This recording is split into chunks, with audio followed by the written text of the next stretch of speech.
Politechniki Wrocławskiej. Wszystkich in gremio, pozwólcie, że nie będę wszystkich witał, natomiast chciałbym jednak oddać głos gospodarzowi miejsca, pan prorektor Darek Wróżba. Darku, bardzo Cię proszę o zabranie głosu.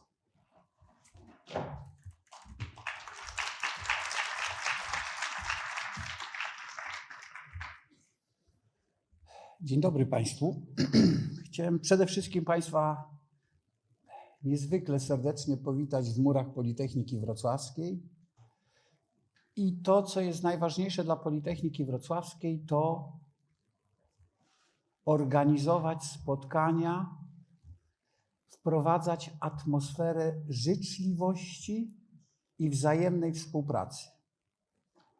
Mury Politechniki Wrocławskiej dla całego regionu to jest platforma współpracy.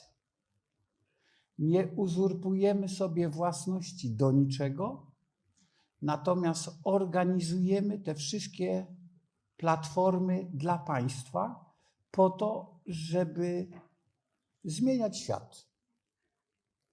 Niektórzy mówią, że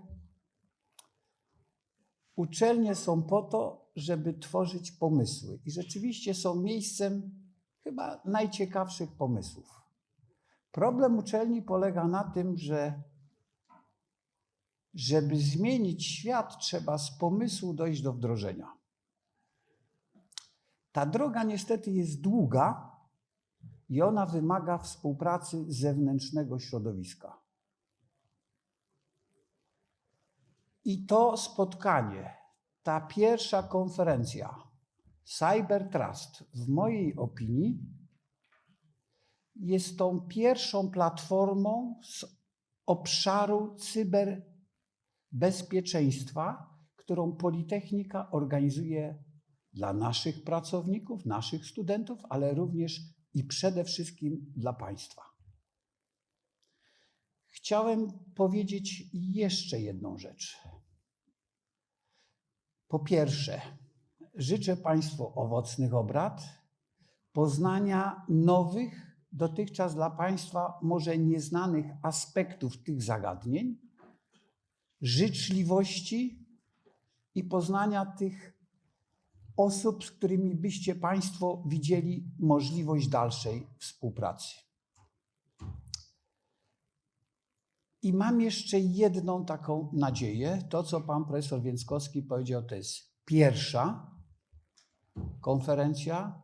Ja mam nadzieję, że to jest pierwsza z cyklu konferencji Cyber Trust. Jeśli będzie cykl, to mówimy, że jest tradycja.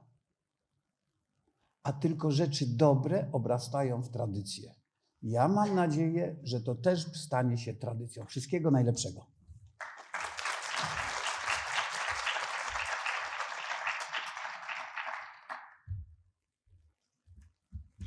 Szanowni Państwo, takimi głównymi organizatorami to jest oczywiście Makroklaster, Politechnika Wrocławska, ale również ISA Polska, bo wspólnie robiliśmy program tej konferencji.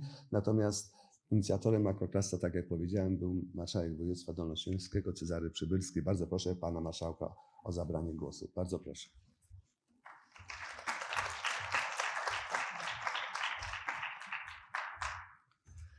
Dzień dobry Państwu. Przede wszystkim chciałbym podziękować, bo z panem prezydentem reprezentujemy tu sferę publiczną, ale Politechnice i Zachodniej Izbie Gospodarczej, którzy też zainspirowali nas do tego, żeby rzeczywiście ten temat wyszedł szerzej poza sferę publiczną, czyli poza sferę samorządową.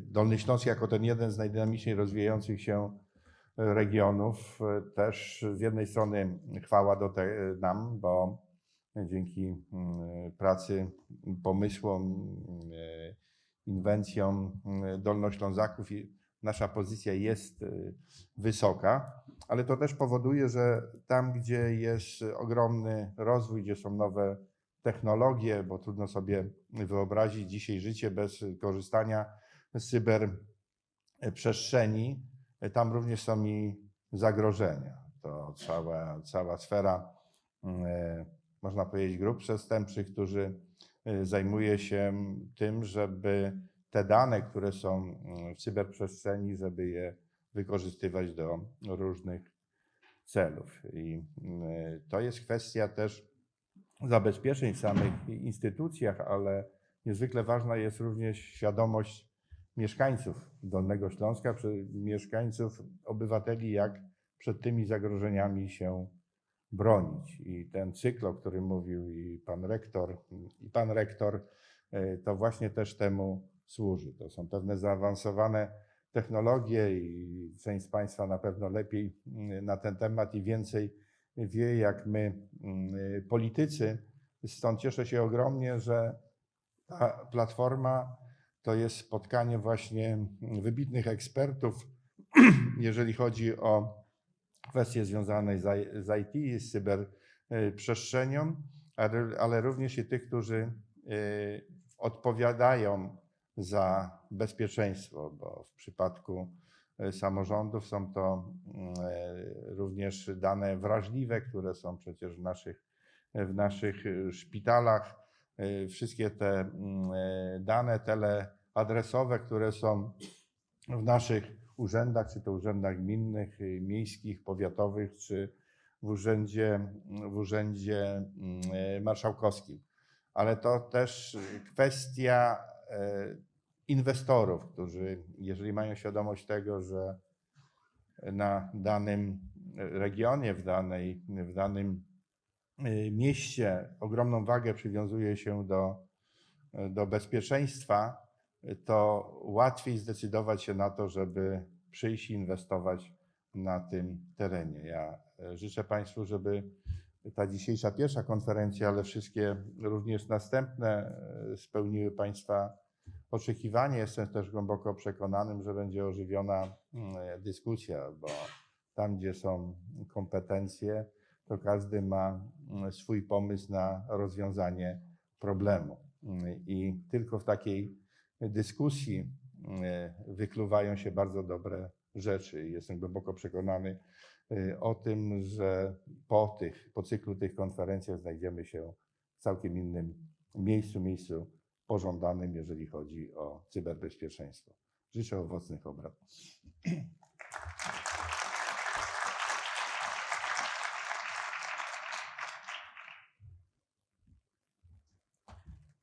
Szanowni Państwo, jesteśmy we Wrocławiu. Trudno, żeby nie było przedstawiciela miasta.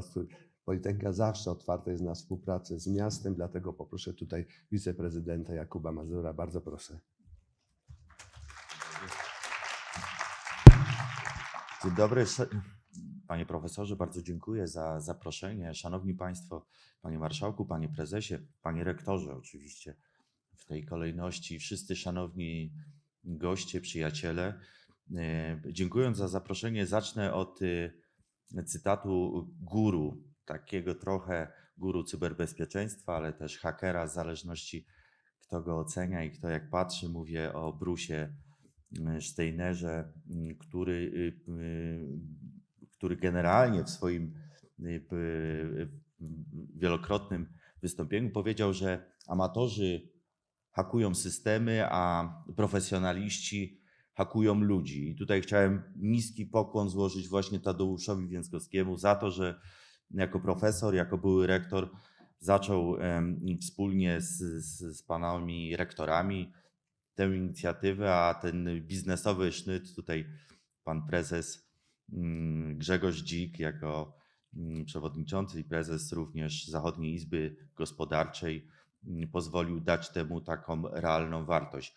Bo rozmawiamy w mieście, które jest hubem nie tylko ICT, ale również cyberbezpieczeństwa. Te wszystkie firmy, które pojawiają się tutaj, wymagają od nas, czyli właśnie od włodarzy miast, od regionu, stworzenia platformy, stworzenia optymalnych warunków do rozwoju swoich biznesów po to, aby część z Państwa, kieruje te słowa do studentów, mogło bardzo szybko i w sposób niezwykle intensywny, międzynarodowy rozwijać swoje kariery. Właśnie tutaj we Wrocławiu, w tym hubie cyberbezpieczeństwa, w którym dzieje się pierwszy kongres Cyber Trust, mam nadzieję również, że nie ostatni, rozmawiamy o rzeczach istotnych dla społeczno-gospodarczego rozwoju naszego miasta, naszej uczelni, naszego regionu, ale również Polski.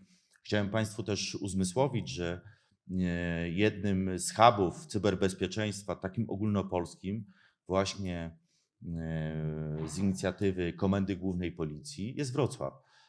I to jest również liczony docelowo w setkach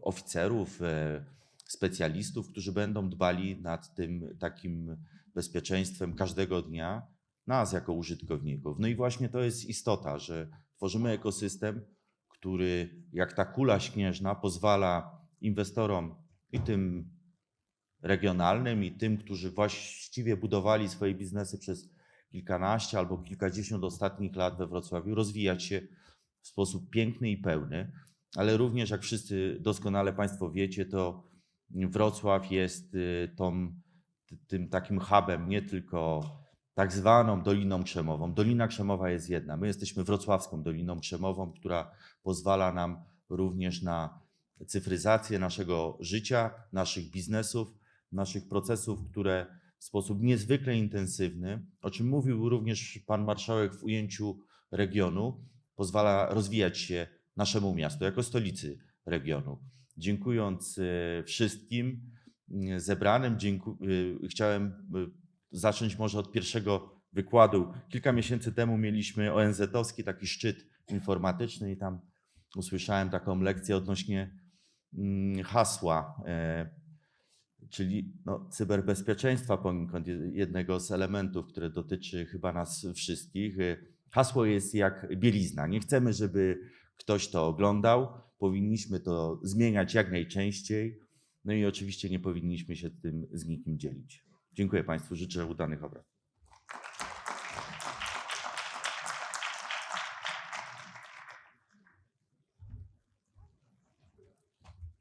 Szanowni Państwo, nasze przedsięwzięcie nie byłoby pełne, gdyby nie było przemysłu tej części gospodarczej. Tutaj u nas na Dolnym Śląsku działa Zachodnia Izba Gospodarcza. Także inicjatorem klastra był i patronem naszej kongresu jest pan Grzegorz Dzik, przewodniczący Rady Zachodniej Izby Gospodarczej. Notabene również prezes bardzo dużej firmy, jaką jest Impel. Panie przewodniczący Grzegorzu, bardzo proszę.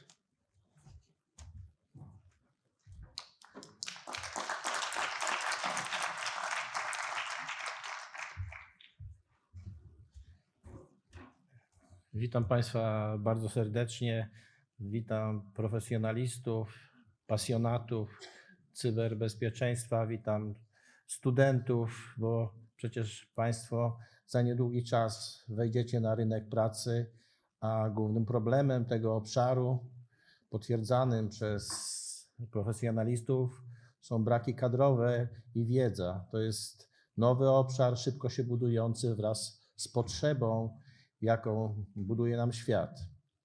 Tak zaczynam od merytoryki, ale chciałbym też wrócić do tego układu, który tu powstał założycieli klastra. Oczywiście chciałbym oddać profesorowi Więckowskiemu spiritus movens projektu powołania tego klastra szacunek.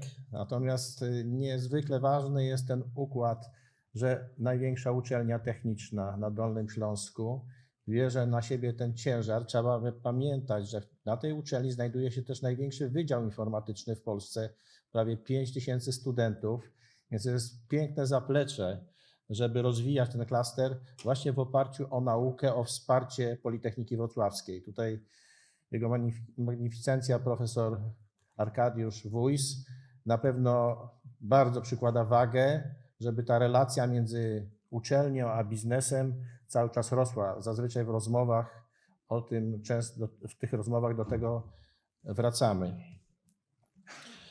Proszę Państwa, i jeszcze raz ujmując tą kwestię, to wygląda tak. Nauka, duży potencjał, przedsiębiorstwa, które się rozwijają. Co jest wspólnego z samorządem, który dzisiaj jest reprezentowany przez marszałka i prezydenta?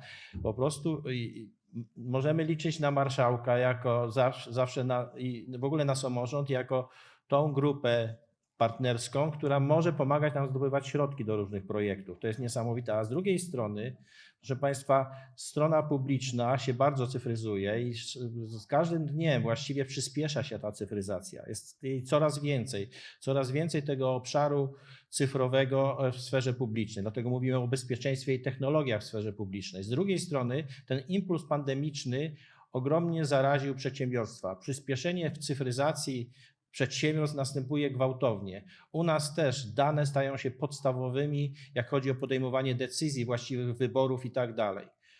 W sumie w rezultacie ten złoty trójkąt, tak nazywamy, trochę wracając do gryfów nagrody gospodarczej, czyli nauka, biznes i samorząd, działa również w tym projekcie. Jestem głęboko przekonany, że wyzwanie, jakie tworzy nam obecny świat, jego zmiana, są ogromne. Jeśli powstaje świat cyfrowy, który coraz wyraźniej się kształtuje, to muszą powstawać również pewne podatności tego świata i tą podatnością jest właśnie bezpieczeństwo. Tutaj to bezpieczeństwo jest i będzie coraz bardziej zagrożone, dlatego ta dyskusja Cyber Trust, dzisiaj to, co rozpoczynamy, jest tym miejscem, gdzie właśnie Państwo będziecie ze sobą dyskutowali. To nie jest dyskusja naukowa, to jest wymiana poglądów ludzi z nauki, ludzi praktyków i myślę, że to jest niezwykle cenne, że będziemy rozmawiali, wymieniając swoje doświadczenia, ale też kształtując swoje potrzeby. Ja ze swojej strony chciałbym podziękować wszystkim uczestnikom, Państwu, którzy przybyliście dzisiaj na tą konferencję i jeszcze raz podziękować partnerom, że zdecydowali się tą konferencję uruchomić jako stałe przedsięwzięcie. Też podzielam pogląd, że liczę na to, panie rektorze, że będziemy mogli to robić w następnych latach. Tutaj Politechnika odgrywa przewodnią rolę, jest gospodarzem, można powiedzieć, w murach Politechniki wszystko się dzieje. Państwu życzę, żebyście zarazili się tym tematem. Słyszałem ostatnio takie powiedzenie, że tam 100 lat temu tylko 10% potrafiło czytać w Polsce, a w Europie więcej, więc się szybciej rozwijali. I tak jest z tą cyfryzacją, proszę Państwa. Im większa część społeczeństwa będzie cyfrowa, będzie zrozumiała i świadoma tego będzie faktu, tym państwo nasze się szybciej będzie rozwijało i oczywiście Państwo również. Bardzo dziękuję, życzę powodzenia i sukcesu tej konferencji. Dziękuję bardzo.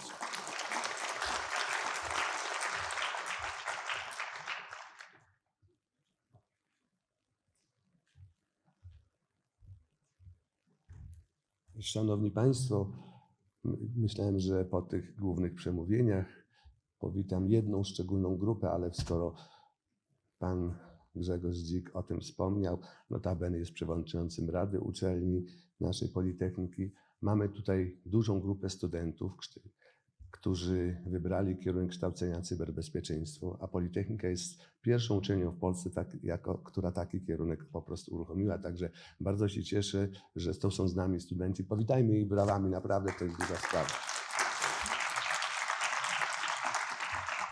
Jak już Państwu wspominałem, część tą merytoryczną współpracuje z nami Stowarzyszenie ISA Polska, więc w związku z tym poprosiłbym teraz prezesa pana Adama Danieluka o kilka słów do Państwa. Bardzo proszę, panie prezesie.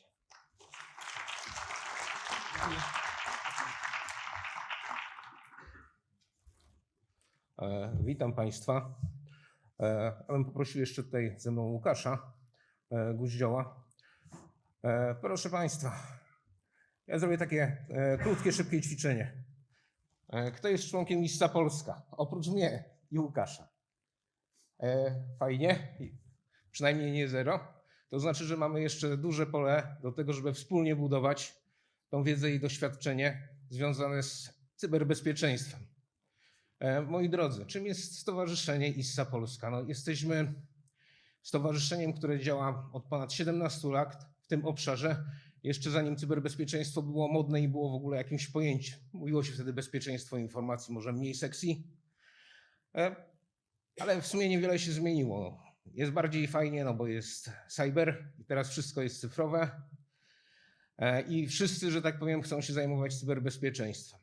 Żeby to robić, powinniście tak naprawdę dobrze wiedzieć, jak działają systemy, rozumieć je i uczyć się. Ja powiem szczerze, przez całą moją karierę zawodową cały czas się uczę i to jest fajne w tym cyberbezpieczeństwie. Trzeba się uczyć. Trzeba zdobywać nową wiedzę. Trzeba się też uczyć nowych buzzwordów, które czasami się okazują, że tak powiem, zmienioną nazwą istniejącej rzeczywistości. Więc ja generalnie zachęcam was wszystkich do tego, żebyście przyszli do nas, poznali, czym się zajmujemy, dowiedzieli się trochę więcej, też jak możecie się dołączyć. Macie okazję spotkać fajnych ludzi, między innymi takich jak Łukasza, którzy tym cyberbezpieczeństwem też się zajmują od lat. Możecie się dowiedzieć, co jest w tej chwili ważne, na co warto postawić. No i też możecie się podzielić swoją wiedzą i doświadczeniem, bo my jesteśmy otwarci na to, żeby ludzie dzielili się tą wiedzą i tym się przede wszystkim zajmujemy. Moi drodzy, żeby nie było, tej imprezy nie byłoby, gdybyśmy nie mieli tutaj zaangażowania i Politechniki Wrocławskiej. Także gorące podziękowania dla profesora Więckowskiego. No i z naszej strony, gdyby nie było Łukasza Guździoła, który brał udział w Radzie Programowej. Jeszcze tylko dodam jedną rzecz. Oprócz tego, że budujemy tą społeczność profesjonalistów, staramy się też oddać coś od siebie. Tam stoi Artur Markiewicz, robi teraz zdjęcia, prowadzi projekt CyberScout, czyli coś, czym my się chcemy podzielić z tymi najmłodszymi, żeby już od dziecka uczyli się tego cyberbezpieczeństwa, bo to też są ludzie, którzy za moment dorosną i będą musieli w tym świecie cyfrowym funkcjonować. A te ryzyka, które są nowe dla nich, dla ich rodziców i będą musieli w tym świecie żyć i funkcjonować pewnie lepiej niż my. Łukaszu, oddaję ci głos.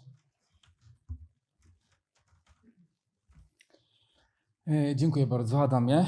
Ja bardzo w imieniu Rady Programowej chciałbym bardzo serdecznie, gorąco powitać wszystkich Państwa na konferencji CyberTrust, która jest poświęcona najważniejszym i najbardziej aktualnym zagrożeniom w cyberbezpieczeństwie. Chcemy tą sposobność wykorzystać do dzielenia się wiedzą. Jest nam niezmiernie miło, że możemy dzisiaj tu być z Państwem, dzielić się swoją wiedzą i doświadczeniami w tym temacie. Drodzy, cyberbezpieczeństwo to nie jest tylko kwestia technologii. To także kwestia ludzi, procesów oraz kultury. To także kwestia zaufania. Jest to budowanie zaufania z naszymi partnerami, z naszymi poddostawcami, z naszymi klientami, ale również z naszymi pracownikami. To zaufanie należy budować, utrzymywać i chronić. Zaufanie to jest podstawa budowania naszej cyfrowej przyszłości. Celem konferencji CyberTrust jest budowanie świadomości i kompetencji w zakresie cyberbezpieczeństwa. Chcemy, drodzy, wykorzystać to jako okazję do dzielenia się wiedzą i doświadczeniem oraz wspierania, promowania dialogu pomiędzy różnymi podmiotami oraz sektorami. Mamy nadzieję, że, drodzy Państwo, wykorzystacie tę konferencję do tego, aby budować sieć kontaktów, aby zdobywać źródła inspiracji i aby dzielić się wiedzą. Drodzy, w przypadku konferencji CyberTrust w programie znajdujemy wiele ciekawych punktów, które chciałbym zaakcentować. Przygotowaliśmy masę ciekawych prezentacji, warsztatów, sesji praktycznych, to zależało na tej części praktycznej, oraz gra strategiczna, do której gorąco i serdecznie wszystkich zachęcamy. Dodatkowo, drodzy, zaprosiliśmy do udziału w konferencji wiodących ekspertów, praktyków i liderów z zakresu cyberbezpieczeństwa zarówno z Polski, jak i z zagranicy, którzy podzielą się z Wami swoimi doświadczeniami, analizami oraz rekomendacjami. Będziemy poruszać między innymi takie ciekawe tematy, jak na przykład kwestia przyszłości w cyberbezpieczeństwie, jak przywództwo w cyberbezpieczeństwie, znaczenie tego w obecnym świecie. Poruszymy masę wyzwań sektorowych w różnych sektorach i branżach, tak abyśmy wspólnie byli w stanie wspólnymi siłami zbudować takie zaufanie i poczucie bezpieczeństwa. Poruszymy kwestię innowacyjności w cyberbezpieczeństwie. Poruszymy kwestię analizy i budowania zachowań oraz, co ciekawe, też ważny temat ostatnio bardzo popularny, prowadzenia wojen informacyjnych i cyberwojen. Chcemy przygotować się na różnego rodzaju wydarzenia, które czasami mogą nas zaskakiwać. A co najważniejsze, chcemy pomóc, abyśmy jako społeczność, jako taka współpraca, abyśmy byli w stanie budować najlepsze praktyki, jak sobie radzić z bieżącymi zagrożeniami i ryzykiem, z którymi musimy sobie radzić każdego dnia, pomimo ograniczonych zasobów. To są kluczowe tematy, które na pewno chcemy podczas konferencji poruszyć, podczas kongresu poruszyć. Zachęcam Państwa do aktywnego udziału w kongresie, do zadawania pytań, do dzielenia się swoimi doświadczeniami, do nawiązywania nowych relacji i kontaktów. I gorąco życzymy Wam owocnej, udanej konferencji. Wierzymy w to, że ta konferencja rzeczywiście będzie pierwszym z takich długoterminowych zdarzeń i dzięki temu pomoże nam to w budowaniu takiego świadomego poczucia bezpieczeństwa oraz zaufania tutaj w obszarze Dolnego Śląska, a również i poza, na terenie całej Polski. Dziękuję bardzo.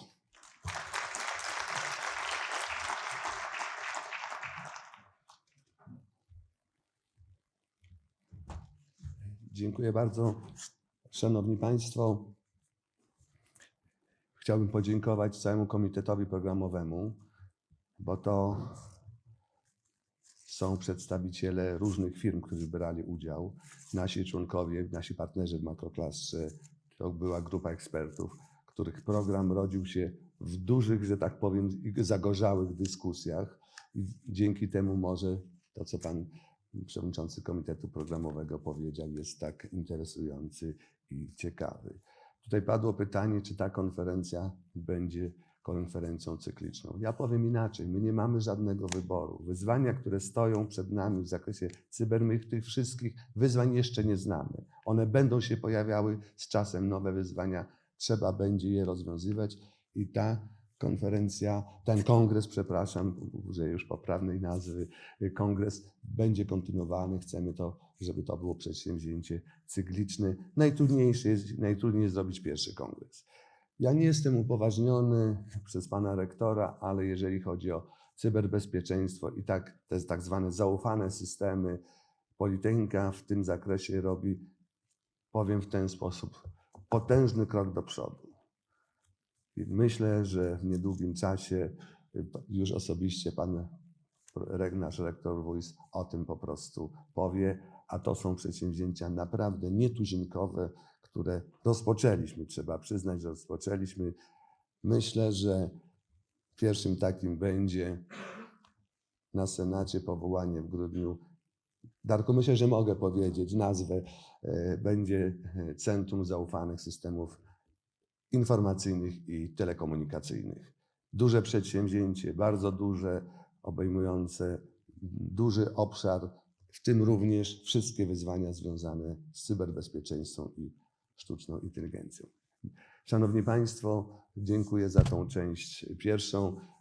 Przechodzimy pomalutku do tej części merytorycznej. Chciałbym, żeby tą część poprowadził pan profesor Jarosław Aniszewski, który notabene jest współautorem i głównym koordynatorem programu nauczania na kierunku cyberbezpieczeństwo, tej modyfikacji, która została wdrożona, którą studenci przyjęli, z tego co ja się orientuję, z bardzo dużym entuzjazmem i rzeczywiście po przejściu pierwszego cyklu kształcenia te programy dydaktyczne, sylabusy zostały tak zmienione, że rzeczywiście jest to coś, czym możemy się dzisiaj chwalić. Na pewno nie ma drugiego takiego programu nauczania, jak jest na Politechnice Wrocławskiej. Mówię o cyberbezpieczeństwie. Jarku, bardzo Cię proszę.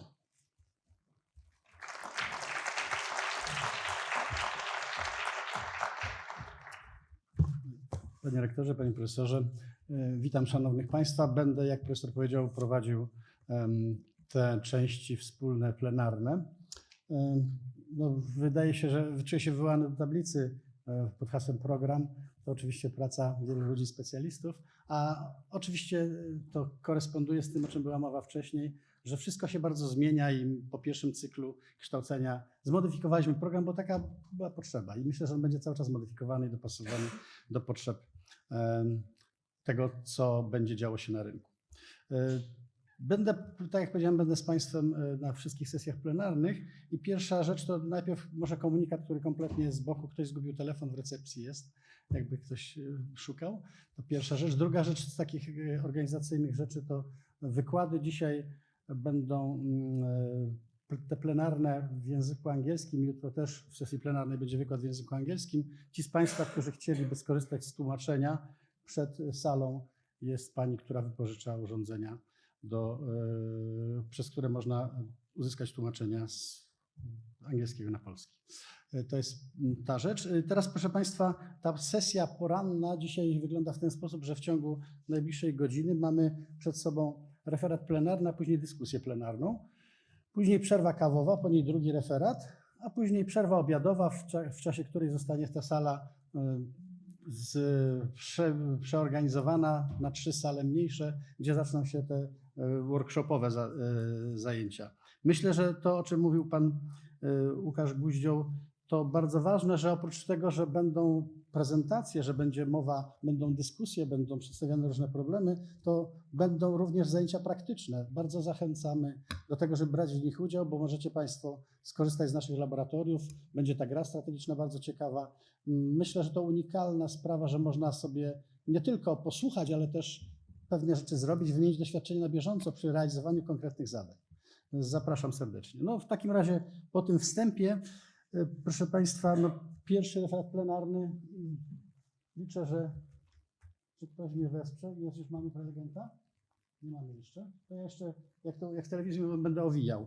To w takim razie ja będę owijał w ten sposób, że chciałem Państwa odesłać, że wszystkie notki biograficzne są na stronie naszej, ale mam ją oczywiście przed sobą, w związku z tym przeczytam Państwu, nie planowaliśmy tego, tę krótką informację o pierwszym prelegencie. Pierwszym prelegentem jest Paddy McGuinness, który jest doradcą w różnych firmach i rządach w kwestiach związanych z danymi, cyberbezpieczeństwem, cyberprzestrzenią, odpornością biznesową, ryzykiem geopolitycznym i regulacyjnym.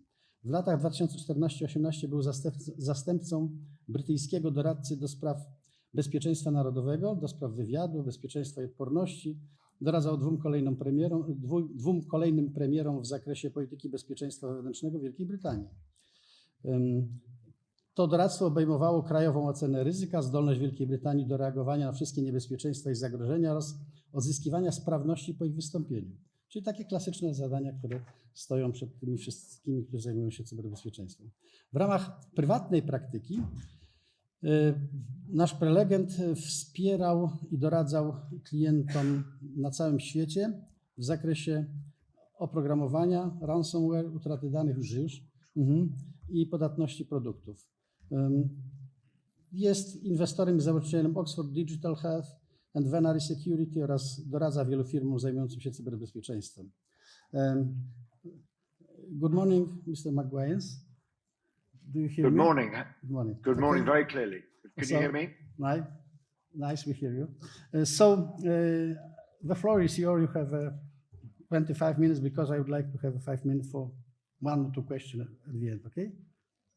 Perfect. Thank you very much. And good morning, everybody. And 2 apologies, first of all. First of all, I'm very sorry I don't speak Polish. It would be easier if I did. And secondly, I'm very sorry not to be with you there in Warsaw today. It would be a joy. I haven't been to Warsaw since before the pandemic, and I'd love to be there. It seems right to be talking about the future of cybersecurity in the world to a Polish audience and in Poland, given that you have been, for me anyway, heroic partners, both when I was working in national security for British prime ministers and in the security apparatus in the UK, and when I've worked in the private sector over the last 5 years. And that is because, in a very real sense, you are on the front line of modern cybersecurity, both because you are next to an ongoing war and are yourselves targeted by states or a state, but also because of the importance of Poland's role in strengthening Europe's security as a country that understands security. Now, when I go to a talk or hear a lecture or go to a seminar, there are two things I always do. The first one is I always ask myself, why am I listening to this person? What capital do they have to draw on? Rather like when we use machine learning or artificial intelligence. And the really important question is what's been put in to come out of the process. I ask myself that question. And the other thing I do, and I've done every talk I've been to for the last 12 months, is I look at Chat GPT and ask it for 10 points it would make about this subject. So I know whether or not I'm getting something genuinely different and new, or I'm simply getting what artificial intelligence gives you. Now, you've heard my biography, and you've heard that I worked in government and I looked after national cybersecurity programs and crisis response. And that's useful, but that's historical now. 5 years I haven't done it. You've also heard that I work with startups and scale-ups to stay close to what technologies are emerging, which can be useful to us, and what problems we're trying to solve. And that feels to me like a really important thing to do when we try and look forward on the future of cybersecurity. And the third thing, and perhaps almost the most important, is I work with listed companies, larger companies, when they have a technology difficulty. That might be a cyber attack, that might be an insider, that might be a revealed failure in their product, that might be a misconfiguration. But it is through living these events that you really learn what is going on in the cyber domain today. And I'll be drawing on that. Now, I took the liberty of asking ChatGPT what we should think about when we look at the future of cybersecurity. And I hope you all, or some of you, have looked as well. And I just want to run through the list because I think it's not a bad list. So the first one is ChatGPT expects increased reliance on artificial intelligence and machine learning. Well, I'm going to talk about that. The rise of quantum computing. Yep, I'm going to talk about that. Greater focus on IoT security. I can talk about it if you want to ask me questions. Expansion of cybersecurity regulations. Absolutely. Enhanced cyber security education and awareness. I hope so. I'm not sure we will get that. Sophistication of cyber attacks. I think probably. Growth in cyber insurance. I'm skeptical. I'll talk about that in a moment. Increased focus on supply chain security. Absolutely. I'll talk about that as well. Collaboration between public and private sectors. I hope so. It's hard to do. An emergence of new threat landscapes as 5G moves on to something else and augmented reality comes in. Well, I'm sure that's right. And haven't we learned that with disinformation? It seems to me that the cybersecurity job, and in particular that of chief information security officers, is going to get harder before it gets easier. The problem, a major problem we have, I think, is what I call the problem of situational awareness. And that's going to continue for some time. What do I mean by the problem of situational awareness? All of us in our roles, maybe as students, maybe as practitioners, maybe as technologists, will have a view of what is happening on our devices, our networks, in our companies, in our supply chain. Possibly we'll have a view of what's happening within our state if we work for a government. But inevitably, it's going to be a partial understanding and knowledge. And usually it's about things that have already been revealed. So a lag indicator rather than things that are emerging, a lead indicator. We all spend our times reacting to news about zero-day exploits, new techniques, new vulnerabilities, which actually have existed for some time but only recently been revealed. So we're always dealing on something that's happening in the past. And I know from my practice, my cyber practice with companies that are attacked, that very few of them reveal what has happened to them during the attack, even if they are required to by regulators. They give a minimal account because it reveals too much of what goes on within the organization, which means if we rely on the partial picture we have from monitoring of our own networks, the intelligence feeds that we receive from private companies, and what we learn from others being attacked, we perhaps know 60 or 70% of what we really need to know to deal with the situation we're in. A critical concept that I learned when I was dealing with all of the risks affecting the United Kingdom was the importance of understanding what we called reasonable worst case scenarios. And you'll find those in the United Kingdom in something called the National Risk Register, which is published online and you can look at it.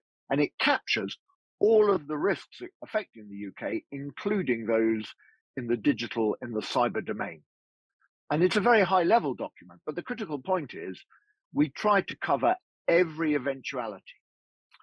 I'd suggest to you that one of the problems as we look towards the future of cybersecurity and what we do in this critical area for our respective countries and our collective purpose is that we tend to focus on the controls and activity that we can measure at the moment, the attacks that are coming at the moment. And that's understandable. But if we don't plan for reasonable worst case scenarios, then our organizations are not ready for them. My word, didn't we learn that during the pandemic? Which of us had adequate understanding of what a pandemic would mean for our lives and our organization? And the key point is that some of the reasonable worst case scenarios will come to pass. And by focusing on them, we develop a kind of a muscle, an intellectual muscle that enables us to handle them well. I'd suggest to you that at the moment, we're seeing a decline in spend on cybersecurity. That's evident in the markets for new cyber products. That's evident in reporting from companies. It is understandable at a time when economies are in some difficulty and companies face, frankly, larger operational, perhaps even existential challenges. They keep a cap on or reduce something that looks to them like a cost center because the risks we're preparing for haven't eventuated. They haven't happened. And they say, well, we'll just live with more risk because otherwise we can't manage things. And I'd suggest to you that it's quite likely in the foreseeable future, we'll continue to see a decline or at least a plateauing of the spend on cybersecurity. Now, one of the contributors to the way that organizations think about cyber, and I hear this from chief executive officers, is that our governments, our national cyber centers, and I helped set up the National Cyber Security Center in the United Kingdom, our cyber centers talk a lot about state threats, about the Russian threat, perhaps at the moment about the cyber war that is going on between Israel and Iran's proxy groups below the surface of digital life in the Middle East. They talk about the threat from China. And I'm happy to talk about all of those threats.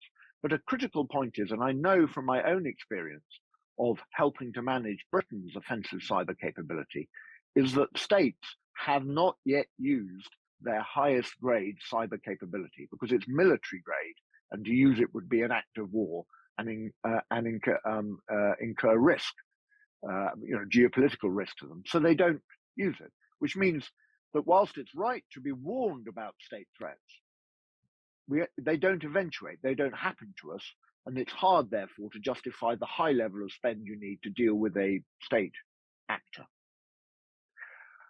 Now, I hope not too many of you in the audience have actually suffered a cyber attack, a cyber intrusion. I'd be surprised, though. I expect some of you have. And I work a lot with companies that happens to, and with some governments as well. And I'm afraid it is true that now and for the foreseeable future, the advantage remains with the criminal attacker.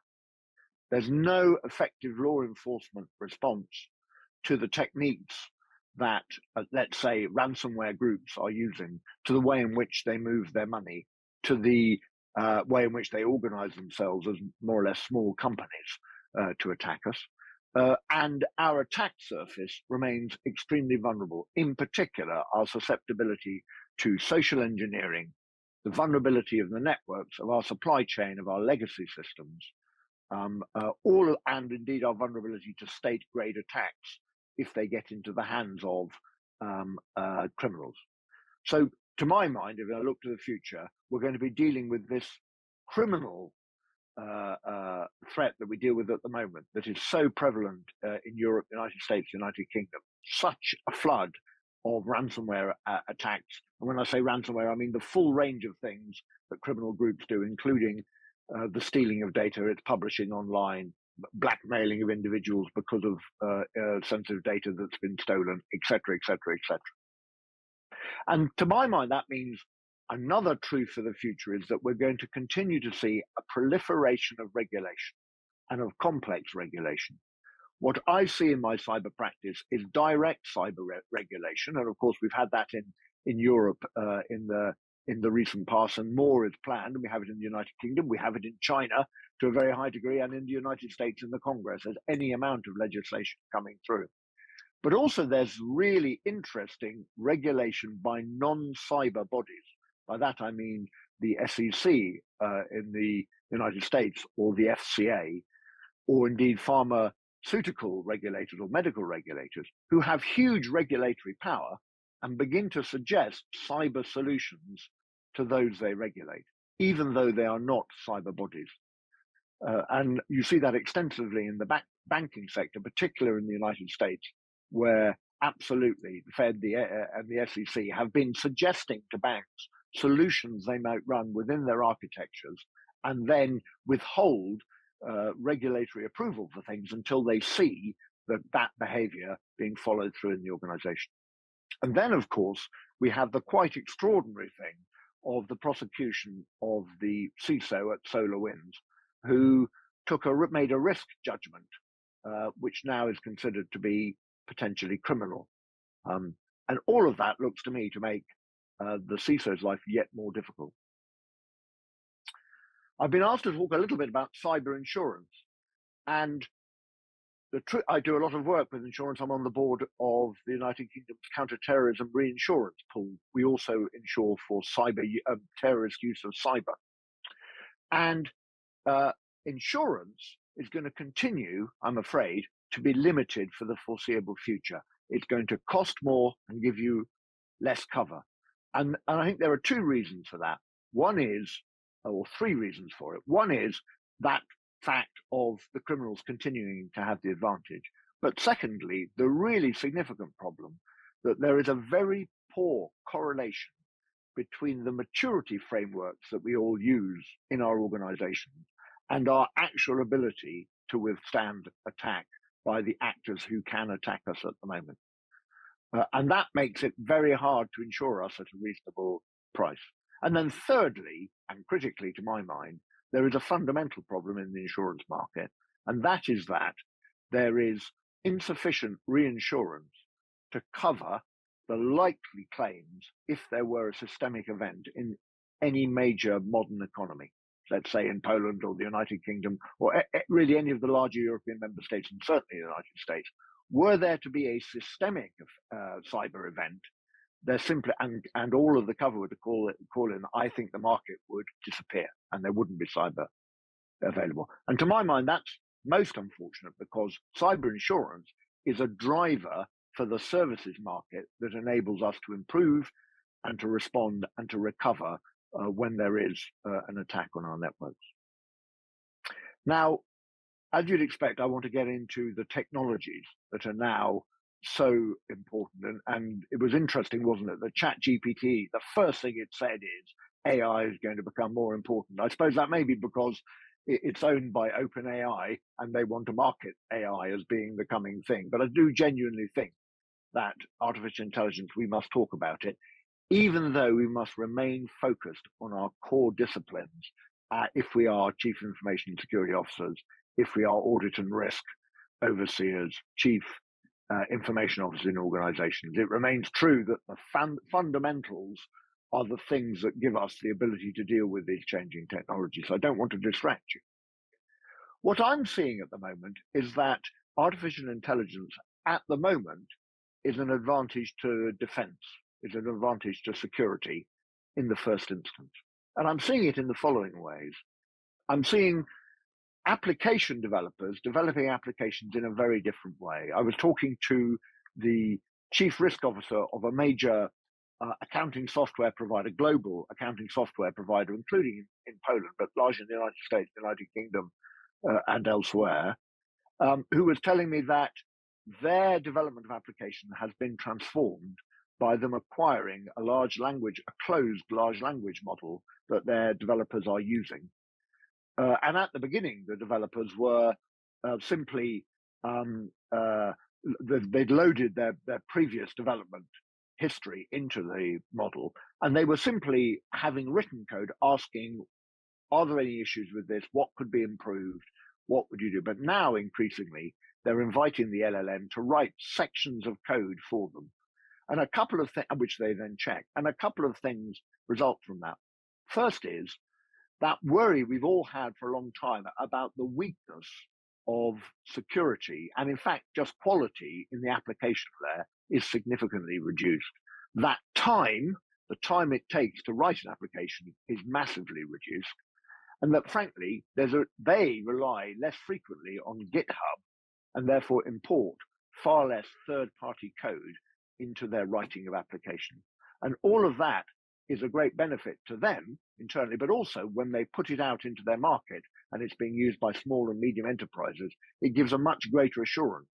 And which of us has not suffered, I certainly have, from major corporations who've taken in their application development uncertain code into applications, which then when they run reveal a vulnerability. I'm thinking here about airlines who've lost my credit and hotels who've lost all of my personal data simply because, frankly, they haven't secured the code of the applications which I'm required to use.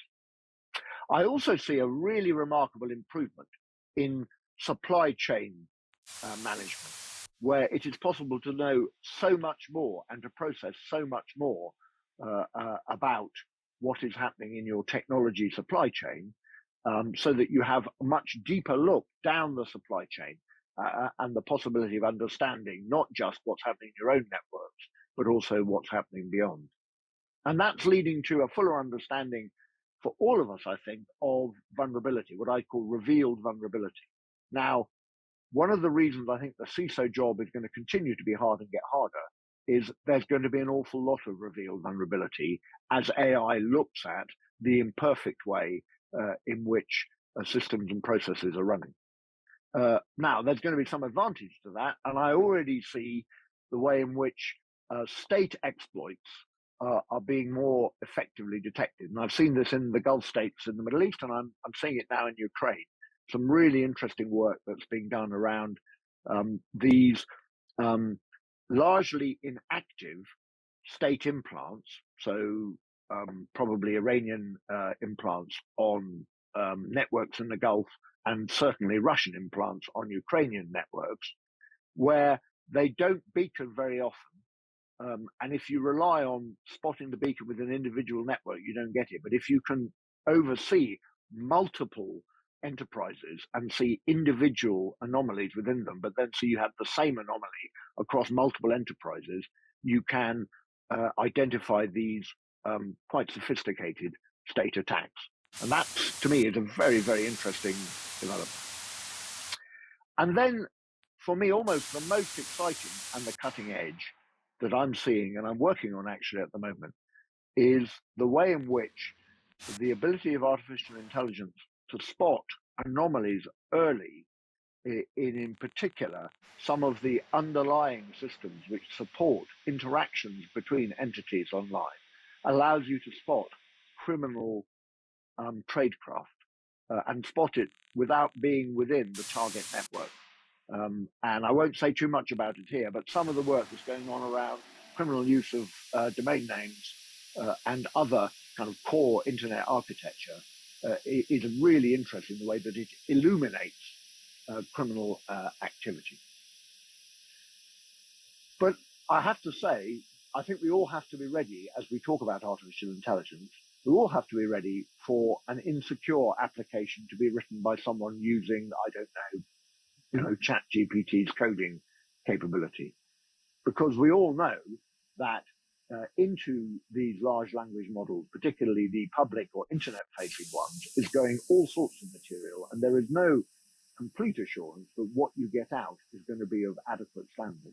Now, we've all been living with applications written with GitHub, so we've been living with insecure code coming into our application layer, but we're all going to get fussed when it's written by a machine rather than a human being, and that's probably a mistake in my view, but we've got to be ready for that. And the other one is, of course, malware is going to be written with the support of artificial intelligence. And of course, social engineering is going to be improved by artificial intelligence. So we're going to see, yet more vulnerability in the human aspect, in the people aspect of our cybersecurity, people, process, and technology. Now, a critical idea for me as I look towards the future is that, and this again makes the CISO's life that much more difficult, is that current controls that we rely on, that we take to our audit and risk committees, maybe we take to our organizational board, maybe if we're in government, we take it to an overseer or a minister, are going to be shown to be inadequate. And there's just, I'm afraid, a hard truth, which we all know, which is that controls we put in place, they have a half-life. And one of the effects of the gradual emergence of quantum computing, and then critically, the stepping stones to quantum computing, one of the effects of that is that encryption that we rely on so much now, so many organizations are pulling through end-to-end encryption as a solution to the challenge that they face for movement of data within their networks, or the vulnerability when you get an attacker moving laterally in your networks. I'm afraid to say that much of the encryption that we have in place is going to be shown inadequate for the beginning of the quantum computing age. And that is because when you go and look at the way that encryption is implemented, you find that it's very hard to keep the certificates consistently up to date. It's very hard to keep moving on to TLS2 from TLS1 and, gradually other forms of encryption. And so you end up with supposedly encrypted data moving within a network that is actually fundamentally vulnerable to intercept and decryption. And I'm afraid so we're going to see more of that kind of difficulty with our controls as quantum comes into play. I've got two final thoughts before I take some questions, and I deliberately have ranged very broadly. So do feel free in the questions to pull me down to something specific if I've said something you think is odd.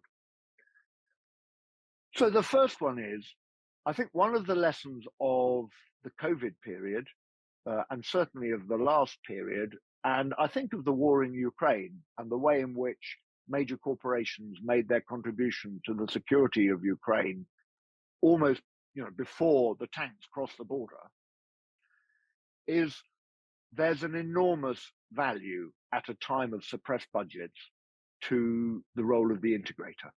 And one looks at a company, you can pick out any of them, but let's just take a company like Microsoft, and a number of my clients, and my major clients, frankly, major global corporations with the cyber capability of most European states.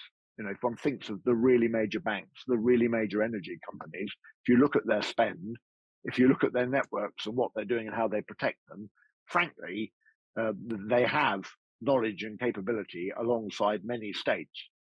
But they, interestingly, have made a judgment that given the difficulty of integrating complex security architectures together and the problem they have with getting out of legacy and the need they have for fuller situational awareness, many of them have chosen to go to one of the major providers. And, I should confess that my digital healthcare company is absolutely a Microsoft Azure shop, and we rely on Microsoft Open API and Microsoft Sentinel. And, we're going to be using their Copilot artificial intelligence capability and we've got there are other providers there. But I'd note that there is a value in that at a time when nation states are not providing that level of insight into the fuller range of things that are happening in the cyber domain. And I think it is very interesting for us as we look at, for me, as I look at the United Kingdom, or I look at individual European states, including Poland, and in particular, when I look at the European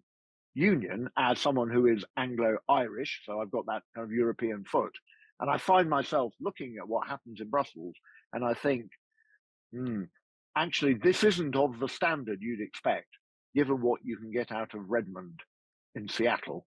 You know, you can get an insight there which you should be able to get out of European cooperation, and you don't. And you have to ask the question, why is that? So the integrator is critical, it seems to me. And then the final thing I'd say, which I think is truer than ever, is that if you start looking at reasonable worst case scenarios as an individual, a small business, a medium, a large business, as a government, if you look at reasonable worst case scenarios, what you realize is you're not going to be able to deal with this on your own. And you realize that you're going to need partnership. And one of the features of systemic events is that systemic events soak up very, very quickly the capability in the market. So that if you say, when there is a systemic event, I will get partners in, I'll go and talk to them, they won't be available.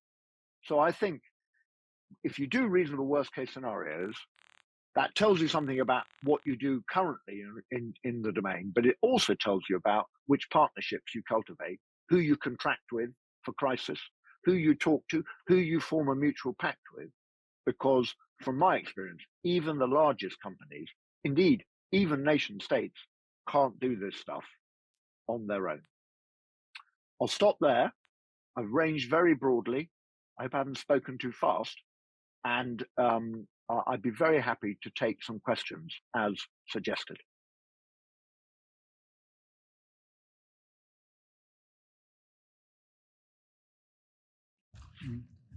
Thank you for your interesting talk.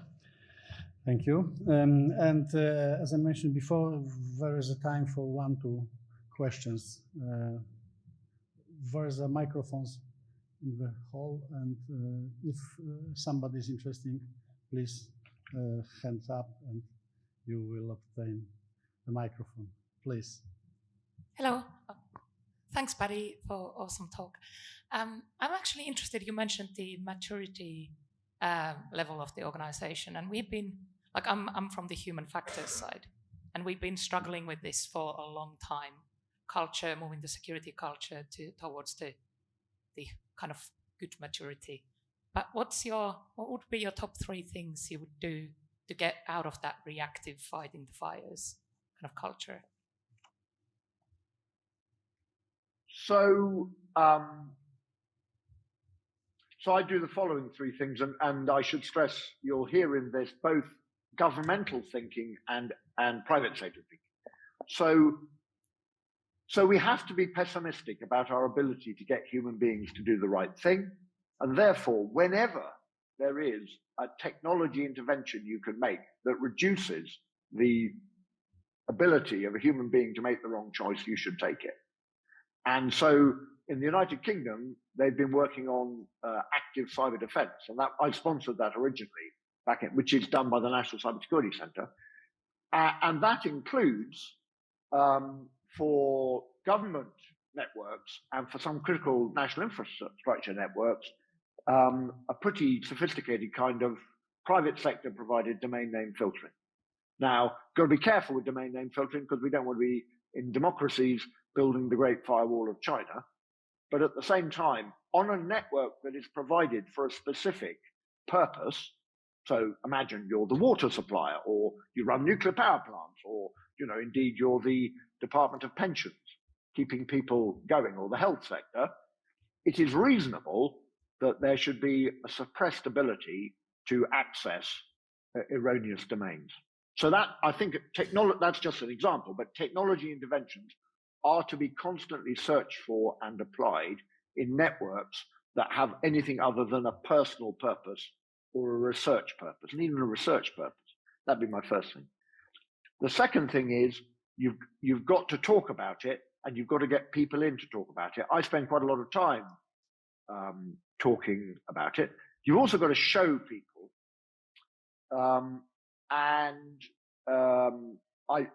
it's absolutely fascinating when you do map out the vulnerability of an institution. I've been doing this recently with the vulnerability of research institutions in the United Kingdom. I haven't done it in Poland, I could do, but research institutions in the United Kingdom to interactions with entities in China or entities in Russia. I mean, you've got, look at this madness at the moment. You have research institutes around the world where individuals think freedom of information is such a good thing, and they go on to shadow libraries, like there's one called Sci-Hub. They go on to Sci-Hub. And then, I don't know if any of you have ever used Sci-Hub, but they go on to Sci-Hub where you can access all sorts of research papers. Sci-Hub is hosted on Russian servers under Russian government control. So what you're doing when you go onto Sci-Hub is you're giving some of your kind of metadata, and you're revealing what you're searching for to the Russian state. Now, if you said that to someone in Poland, they'd say, maybe we shouldn't be doing that. So you've got to tell stories, and those stories have got to be refreshed, and it can't be the same people who tell them, and you've got to have evidence for those stories. So technology, you've got to tell stories. And then the other thing is you've got to get young people to do more, because on the whole, young people are much, much better. Demographically, they're much, much better at not clicking on the link and not doing the stupid thing and recognizing the significance of things. In my experience, certainly it's true of my children. I rely on them to tell me, I ask them often, what do you think about this? And I find that actually they've got much more sense than my peers. Okay, thank you. So I cannot see no more. The time is finished. So thank you very much for your interesting talk. Wonderful. If I'm still live, thank you very much for having me. And if any of you ever see me anywhere, do come and introduce yourselves and say that you were at that conference in Poland. And if you have a specific question, do reach out to me. Thank you very much for having me. Thank you. We will hope that we will see you next time in Wrocław. Bye. I hope so. Have a good Bye time. bye. Bye. Okej, dziękuję Państwu bardzo. Przykro mi, że tylko jedno pytanie, ale czas jest nieubłagany, a próbujemy reżimu dotrzymać. Teraz, proszę Państwa, przechodzimy do sesji plenarnej. Sesja plenarna, która będzie, może najpierw ja będę zapraszał uczestników, a później dwa słowa jeszcze. Otóż moderatorem tej sesji będzie pan Łukasz Goździł, szef bezpieczeństwa w USB UBS-ie i członek zarządu ISA i naszej Rady Programowej. Bardzo zapraszam od razu Państwa tutaj na scenę. Uczestnikami, pan Łukasz będzie moderatorem. Uczestnikami będą panelistami pan Michał Kurek, partner w KPMG Consulting, szef zespołu cyberbezpieczeństwa w Polsce, Damian Starościc, zapraszam panów, Damian Starościc, Security Operations Center Manager w IBM-ie i Maciej Szot, dyrektor zarządzający Eurofins GSC IT Polska. Proszę Państwa, tematyka tego panelu to przywództwo w cyberbezpieczeństwie, jak być dobrym liderem. Dzisiaj dyskusja na całym świecie odbywa się bardzo często w dowolnym obszarze pod hasłem, co to jest to przywództwo, to leadership, jaki powinien być ten lider, jakimi cechami się powinien charakteryzować, jak może zbudować wokół siebie zespół, który zanim będzie identyfikował się z celami, które chce osiągnąć. I rozumiem, że panowie nasi paneliści spróbują na takie pytanie odpowiedzieć, jak to jest w cyberbezpieczeństwie. Jaki powinien być lider, co on powinien takiego mieć, żeby wszyscy za nim poszli i żeby chcieli robić to, co on sobie wyobraził. Oddaję panom głos, panie Łukaszu, proszę o prowadzenie tej sesji. Macie oczywiście na to pół godziny.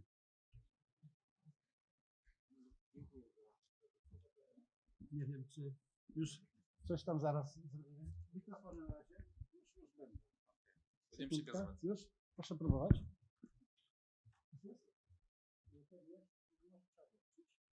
Raz, dwa, trzy. Działa dobrze. Dziękuję za to wprowadzenie. No właśnie, w pierwszej kolejności chciałbym serdecznie wszystkich powitać. Was za to, że zgodziliście się do udziału w tej debacie panelowej. No przyznacie, że temat jest szczególnie ważny. Żyjemy w czasach, które są pod wieloma względami przełomowe. Całe organizacje, instytucje, kraje nawet stoją przed wyzwaniami, których jeszcze w historii wcześniej nie było. No i żeby sobie z tymi wyzwaniami poradzić, potrzeba dobrych liderów. No i dzisiaj chcieliśmy troszkę o tym temacie porozmawiać. Chciałbym zapytać o wasze osobiste doświadczenia i przemyślenia w tym temacie. Przede wszystkim taka pierwsza kwestia, która szczególnie nas interesuje to, jak w ogóle byście zdefiniowali dobrego lidera. Kto to taki, jakie cechy przejawia oraz dlaczego uważacie, że to jest szczególnie istotne zagadnienie w obecnym świecie.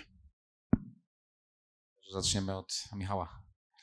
Myślę, że od lidera rzeczywiście bardzo dużo zależy. Jak zdefiniować dobrego lidera? Przede wszystkim myślę, że osoba ta powinna sprawić, żeby zespół, żeby atmosfera w zespole była bardzo dobra, żeby pracownicy, członkowie zespołu wstawali rano zmotywowani do pracy, czuli, że to jest miejsce, w którym się rozwijają, rozumieli cel wykonywanych codziennie obowiązków. Koniec końców, no myślę, że rzeczywiście lider może bardzo dużo tutaj wpłynąć na pracowników, żeby właśnie w takiej atmosferze mogli pracować. Niestety też patrząc od drugiej strony, zły lider no może spowodować, że tego nie będzie.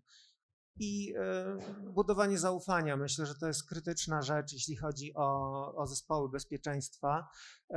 No a zaufanie buduje się na takich podstawowych wartościach jak szacunek, też otwartość na zdanie drugiej osoby. To też myślę, że jest niezwykle ważne, bo lider, który choćby był genialny, nigdy nie będzie lepszy niż zespół, który każdy może się specjalizować w różnych obszarach i kolektywnie dobrze komunikujący się i współpracujący zespół no, będzie podejmował znacznie lepsze decyzje nawet niż genialny lider. Praca zespołowa, jak najbardziej. Damianie, coś chciałbyś dodać w tym temacie? Jakie masz twoje zdanie? Ja będę takim echem trochę Michała i zwrócę szczególną uwagę na to słowo zaufanie, bo ono się często pojawia. Mówimy o, no nawet nazwa tego kongresu to jest Cyber Trust. Jest taka koncepcja, która nazywa się Zero Trust. I uważam, że z team liderem to jest właśnie tak, że to jest osoba, która po pierwsze zmierza w dobrym kierunku, w słusznym kierunku, ale jej ufamy. My wiemy, że ona nas przeprowadzi przez wiele etapów, przez długą drogę i to nie jest taka przygoda na 12 miesięcy, tylko to jest droga, która bardzo często będzie trwała dłużej, ale tam też pojawia się coś takiego jak chyba w związkach, nie? Ja będę starał się być trochę taki zabawny. Kochaj, ale sprawdzaj, nie? Więc to nie jest taka osoba, której bezgranicznie ufamy, bez względu na to, co robi, ale to jest osoba, która też jakby udowadnia to, że robimy to dobrze. I nawet Lash Lobek, który przepracował w Google wiele lat, napisał książkę Praca rządzi i on mówi transparencja, pełna transparencja, tak? Mamy spotkania i na tyle, na ile one nie są ściśle tajne przez poufne, to mówimy, co z tych spotkań wynika, co robimy i gdzie jesteśmy. I ja uważam, że taki lider to jest właśnie osoba, której ufamy, ale ona też jest w pełni szczera. I to zaufanie wynika ze szczerości. Wiemy, gdzie jesteśmy, wiemy, gdzie chcemy być, wiemy, co trzeba zrobić, żeby tam się dostać. Dzięki za wypowiedź. Macieju, jak ty patrzysz na ten temat z twojej strony? Skoro już tak zostałem sam na koniec, to mogę przede wszystkim powiedzieć, że absolutnie podpisuję się pod wszystkim, co panowie powiedzieliście, natomiast może nie wybrzmiała jeszcze jedna rzecz. Żaden lider w organizacji, a już na pewno nie lider bezpieczeństwa, niestety, i to tak trochę z przymrużeniem oka mówię, niestety nie pracuje w próżni. I mamy dookoła siebie mnóstwo ludzi, biznes, resztę IT. Jeśli pracujecie poza IT, pracujecie w bezpieczeństwie, to serdecznie gratuluję, tak powinno być. Natomiast z IT współpracujecie, tak czy siak. I nie da się osiągnąć w cyberbezpieczeństwie zupełnie nic, nie mając ze strony organizacji wsparcia i zrozumienia do tego, co chcecie z nimi zrobić. Nawet najlepszy lider z najlepszym zespołem koniec końców nic nie osiągnie, jeśli organizacja nie będzie chciała iść razem z nim i robić rzeczy, które dla wszystkich są dobre. Nie można myśleć jedynie o tym, co jest dobre dla bezpieczeństwa. Oczywiście z tyłu głowy każdy człowiek z security powinien to mieć i musi się tak zachowywać. Natomiast nie możemy zapominać o tym, po co ta firma jest, po co tam jesteśmy, po co dział bezpieczeństwa został w firmie stworzony. Nie po to oczywiście, żeby dołożyć wszystkim pracy, ale po to, żeby ta firma przetrwała, żeby była, jest takie ładne angielskie słowo resilient, Nawet nie za bardzo może wiem, jak to na polski tak świetnie przetłumaczyć, ale po to tam jesteśmy, żeby firma przetrwała z sukcesem przez kolejne bardzo wiele lat. W świecie, który jest pełen zagrożeń związanych z cyber. I jeśli nie będziemy w stanie pociągnąć za sobą resztę organizacji, to z najlepszym zespołem nigdzie nie dojdziemy. Dziękuję za Waszą wypowiedź. Mamy tutaj szum fal, taki stojący. Mam nadzieję, że uda się ten problem zaadresować. Drodzy, poszczególne organizacje, firmy, instytucje często mają do czynienia z różnym poziomem świadomości, zaangażowania wśród partnerów, klientów, wśród współpracowników.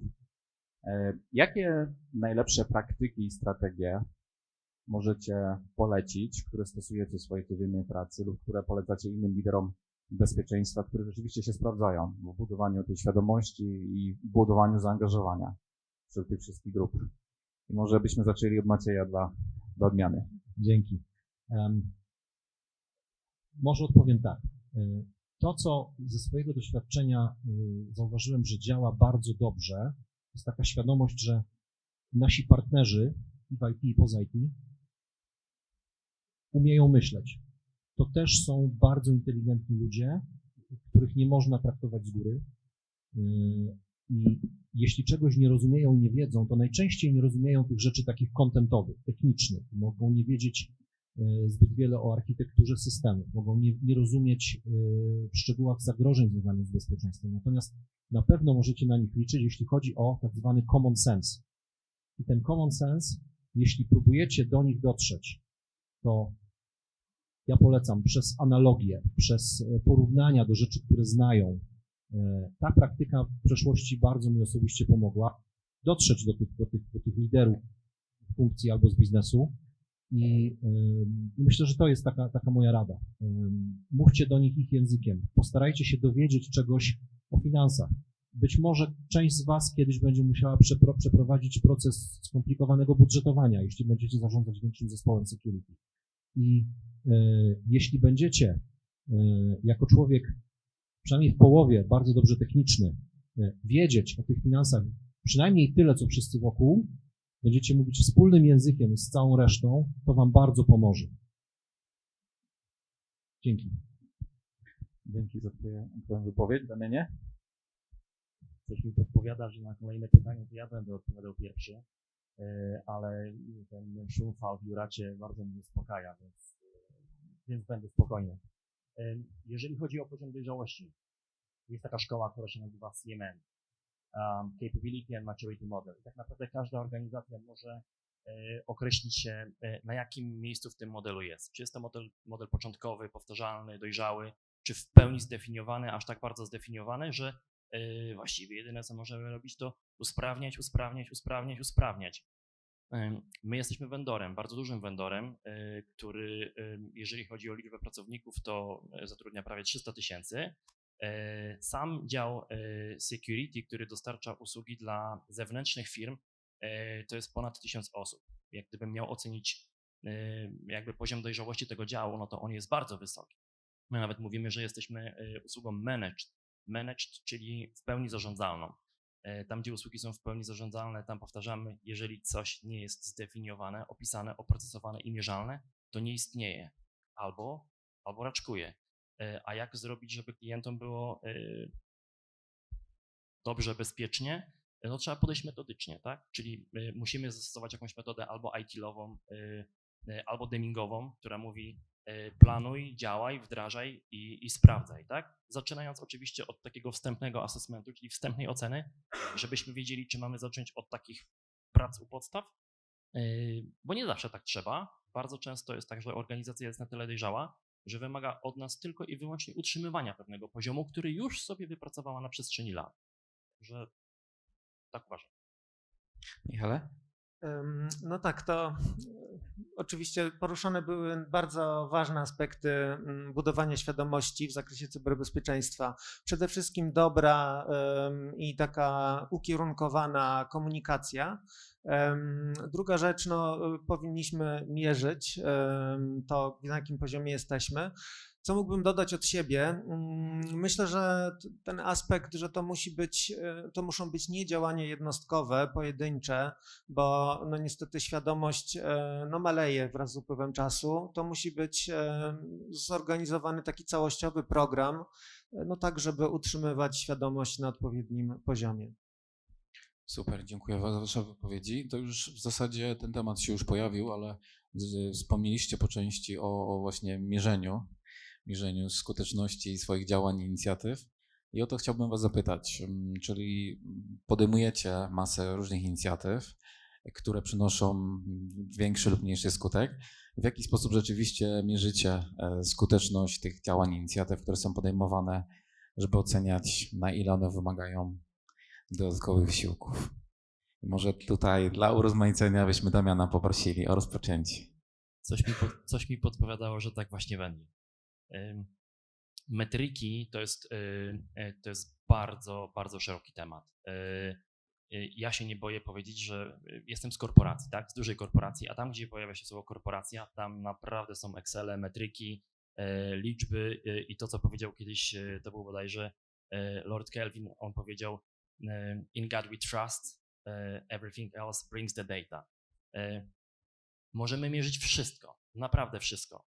To, na czym my się skupiamy, to czas, bo uważamy, że z tym bezpieczeństwem takim, jakbyśmy tego nie nazywali, IT, cyber, informacyjnym, jest tak jak z tym szpitalem, tak? Trafia pacjent i pytanie, jak szybko zrobimy triaż, jak szybko ocenimy, czy to jest stan poważny, czy nie, i jak szybko skierujemy go do odpowiedniego działu, który mu pomoże. Więc takich metryk związanych z czasem mamy dużo, ale to już jest na końcu. A na początku, jak dobre mamy pokrycie, tak? Odwołujemy się do różnych technik, chociażby Mitre. Tam jest bodajże 24 techniki, albo taktyki, przepraszam, 24 taktyki i 240 technik. Więc pytanie, czy kontrolujemy wszystko? Jeżeli tak, to czy to jest skuteczne? Czy robimy jakieś pentesty? Czy to działa, czy nie działa? A jak już wiemy, że działa, że mamy pełne pokrycie, tak zwany full coverage i te testy pokazują, że rzeczywiście nasze systemy reagują na wszelkie naruszenia polityk i wykrywamy te alerty, jeszcze nie wiemy, czy to incydenty, to jak szybko to robimy? Jak jest cały czas cyklu? Jak szybko to zostanie wykryte? Jak szybko ktoś tego dotknie? Ile czasu spędzamy na analizie? Później ile trwa cały containment i recovery. Tego jest naprawdę dużo, od samych metryk można oszaleć i w takich dużych organizacjach można mieć osobne działy, które zajmują się tylko i wyłącznie metrykowaniem, mierzeniem i takimi fajnymi wykresikami. Świetnie, dzięki. Macieju, chciałbyś coś uzupełnić? No, jest to, powiem szczerze, jeden z moich najmniej ulubionych tematów, jeśli chodzi o security, aczkolwiek przyznaję szczerze, jest niesamowicie ważny. I pokrycie, o którym powiedział Damian, i czas reakcji to są zdecydowanie ważne metryki. Bardzo wielu z nas, to jakby ja widzę, że to ewoluuje przez lata i bardzo się cieszę, że to ewoluuje, ale bardzo wielu ludzi z bezpieczeństwa zawsze gdzieś tam wewnętrznie siebie myśli polityki. I polityki są bardzo ważne, ale polityki same w sobie nie czynią żadnej rzeczywistości. One nie powodują, że obronimy się przed czymkolwiek, przed tak zwanym threat actorem, który może po prostu nam wejść i nabruździć. To sama polityka w sobie nic nie zrobi. Polityki trzeba wdrożyć, muszą istnieć procesy, muszą te procesy być rzeczywiście mierzalne. Więc taką radę, którą mogę dać, jeśli chodzi o metryki i mierzenie, to jest postarajcie się, znowu tutaj wrócę do tego, o czym mówiłem wcześniej, postarajcie się dopasować do organizacji. Zobaczcie, co inne działy mierzą, co mierzy biznes, w jaki sposób, jakim językiem oni mówią o swoim sukcesie. Być może, jeśli jesteście w stanie wykorzystać chociaż 5-10% z ich metryk, bo dopasować je do działań cyber, oczywiście pomijając to, że znajdziecie w wielu frameworkach sposobów, jak mierzyć rzeczy związane z bezpieczeństwem, jeśli postaracie się dopasować do organizacji, to będziecie w stanie mieć po tej drugiej stronie partnera, który rozumie, o czym mówicie i który was będzie wspierał, bo będziecie mówić tym samym językiem. tym sposobem wracam do tego, o czym mówiłem wcześniej. Przez metryki też robić. U nas takim przykładem, my jesteśmy korporacją, która bardzo dużo kupuje spółek. Po prostu mamy bardzo rozbudowany proces M&A-owy. Przyłączamy do organizacji około 50-60 spółek co roku. Mnóstwo pracy, żeby te spółki pozabezpieczać. Jedną z naszych kluczowych metryk to jak szybko jesteśmy uzyskać pokrycie podstawowego security w tych nowych nabytkach. To jest dobra metryka. Bardzo bolesna dla nas, trudna do realizacji, ale uważam, że bardzo dobra. Świetnie, dziękuję. Michale? Temat bardzo szeroki, każdy proces to indywidualne KPI, metryki, to różne narzędzia czy procedury testowe. Można by długo na ten temat mówić. Ja może tylko wspomnę, że rzeczywiście warto testować. Przykład, testowanie podatności pracowników na działanie masotiotechnikę.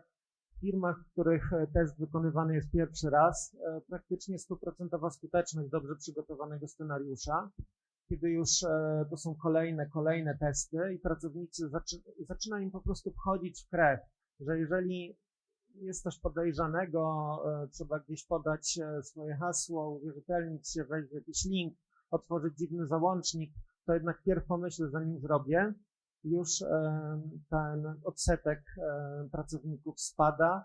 Niestety nigdy nie do zera, ale no w skali organizacji jest to dowód na to, że te testy warto wykonywać. Tak, chciałbym coś jeszcze dodać. I jeszcze chcę, bo pojawiła się nie taka ogromna pokusa, żeby Michał powiedział, żeby testować i poddawać w wątpliwość. Mam pytanie do Państwa. Kto się ze mną zgodzi, że ugotowanie ziemniaków trwa około 20 minut? Proszę, ręka w górę. A pytanie do tych samych Państwa, którzy podnieśli rękę. Czy są Państwo w stanie ugotować w warunkach domowych 40 kg ziemniaków w 20 minut? I to jest właśnie poddawanie w wątpliwość pewnych takich statementów, które są szeroko obecne, tak? Nie możemy mówić, że zrobienie czegoś trwa tyle, bo musimy mieć bardzo, bardzo dużo danych referencyjnych. Musimy mieć pełen obraz i te metryki muszą być naprawdę wiarygodne. Wszystkie dane wejściowe, wszystkie dane referencyjne muszą być znane, dopiero wtedy wiemy, czy to jest X, Y czy Z. Fajny przykład. Mam nadzieję, że też po tej konferencji ekspertami w dziedzinie kulinarnej zostaniemy, także myślę, że wielu się przyda to. Obiecałem sobie, że nie będę sztywniakiem dzisiaj. Drodzy, chciałbym Was zapytać troszkę o takie Wasze też prywatne doświadczenia w kontekście bycia liderem. Temat, który szczególnie myślę, że też tutaj uczestników konferencji interesuje, jest to, w jaki sposób Wy jako liderzy radzicie sobie z kwestią rozwoju osobistego i zawodowego oraz ze stresem, konfliktami, które niewątpliwie pojawiają się w Waszej pozycji liderów. Jakie macie doświadczenia praktyczne? Czy możecie się podzielić? Rozwój osobisty, jeśli chodzi o obszar cyberbezpieczeństwa, jest po prostu wbudowany w ten obszar. Tutaj, aby świadczyć usługi czy zapewniać bezpieczeństwo w firmie, trzeba być stale na bieżąco z wyzwaniami, ze zmianami w technologii, więc z jednej strony rozwijamy się cały czas, jeśli chodzi o te kompetencje twarde, i lider powinien też aktywnie rozwijać swoje kompetencje i dawać w ten sposób przykład młodszym pracownikom. Jest zmiana pokoleniowa i ja widzę, że trochę te najmłodsze pokolenia potrafią, nie chcę generalizować, ale wiele z młodszych pracowników jednak szuka pewnego rodzaju wygody i może mieć opór z poświęceniem dodatkowego czasu na taki rozwój. No nic lepiej nie pomaga jak dobry przykład z góry. Natomiast chciałem też podkreślić, że dla lidera, czyli głównie osoby zajmującej się zarządzaniem zespołem, niezwykle ważny jest rozwój kompetencji miękkich. Po prostu i to również tak głęboko zakorzenionych gdzieś takich jak empatia, umiejętność słuchania, otwartość na zdanie ludzi z zespołu, nieforsowanie swojego punktu widzenia, a w każdym razie pierw wysłuchanie zespołu, żeby nie blokować swoimi pomysłami tej takiej innowacyjności. Więc na te aspekty dobry lider też powinien zwracać uwagę, być swego rodzaju takim mentorem czy coachem dla zespołu, tak żeby wzbudzać tą motywację wśród pracowników. Super, dzięki. Teraz poprosimy może Damiana o odpowiedź. To pytanie było tak długie, że ja musiałem sobie 3 razy powtórzyć w głowie całe, żeby w ogóle zrozumieć, o co chodzi. Bo Łukasz, powiedziałeś o rozwoju kompetencji, o stresie i o potencjalnych konfliktach. Michał już powiedział o rozwoju kompetencji, no to ja biorę ten stres. I przypomina mi się, kiedyś rzeczywiście szukałem w internecie, grzebałem, jak sobie radzić ze stresem. I trafiłem na takie fajne forum i tam ktoś pisze, że no, alkohol nie pomaga. Ale kawa z mlekiem też nie pomaga. A ktoś inny znowu odpisuje, że no z tym alkoholem to tak jest, że to trzeba do tego podejść konsekwentnie, a nie, że na przykład dzisiaj mi się nie chce, a jutro sobie odpuszczę. A tak już zupełnie na poważnie, to stres jest wpisany w tą branżę. Tutaj nie ma czarów, tak? Jeżeli ktoś chce być chirurgiem, to musi się liczyć z tym, że robi poważne rzeczy i tam jest stres. Jeżeli ktoś chce być saperem, to tak samo. To są poważne rzeczy i tam jest stres. Ja nie mówię, że ten stres w cybersecurity jest porównywalny do bycia saperem albo do bycia chirurgiem, ale on tam jest.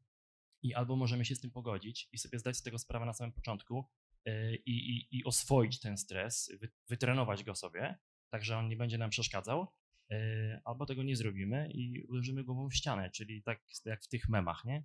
Niby się człowiek łudził, a jednak jest. No? Więc jak sobie radzić? Trzeba od samego początku sobie zdawać sprawę, że on tam po prostu jest, tak? A później możemy spędzać czas wolny, poza pracą, starać się odcinać, rozmawiać dużo z kolegami i przede wszystkim to też się pojawiło z ust kolegów i z ust wcześniejszych prowadzących, takie budowanie społeczności i fakt, że my nie jesteśmy sami. Tak? To nie jest tak, że w tym cyber jest tylko i wyłącznie jedna osoba, albo jestem ja, albo jest on i ktoś jest zestresowany. Nie, jesteśmy grupą ludzi, która ma sobie pomagać, ma osiągać wspólne cele, ma rozmawiać i wspólnie rozwiązywać problemy. I ten kongres też jest po to, tak? Żebyśmy wymieniali się doświadczeniami i jak ktoś ma jakiś kłopot, zadanie, zagwozdkę do rozwiązania, to warto, nawet jeżeli nie chce się podnosić ręki, w kuluarach podejść, zapytać. Macieju? Myślę, że no niestety wszyscy, którzy zaczynają karierę, muszą zaakceptować to, że z biegiem lat poziom stresu rośnie wraz z rozwojem waszej kariery.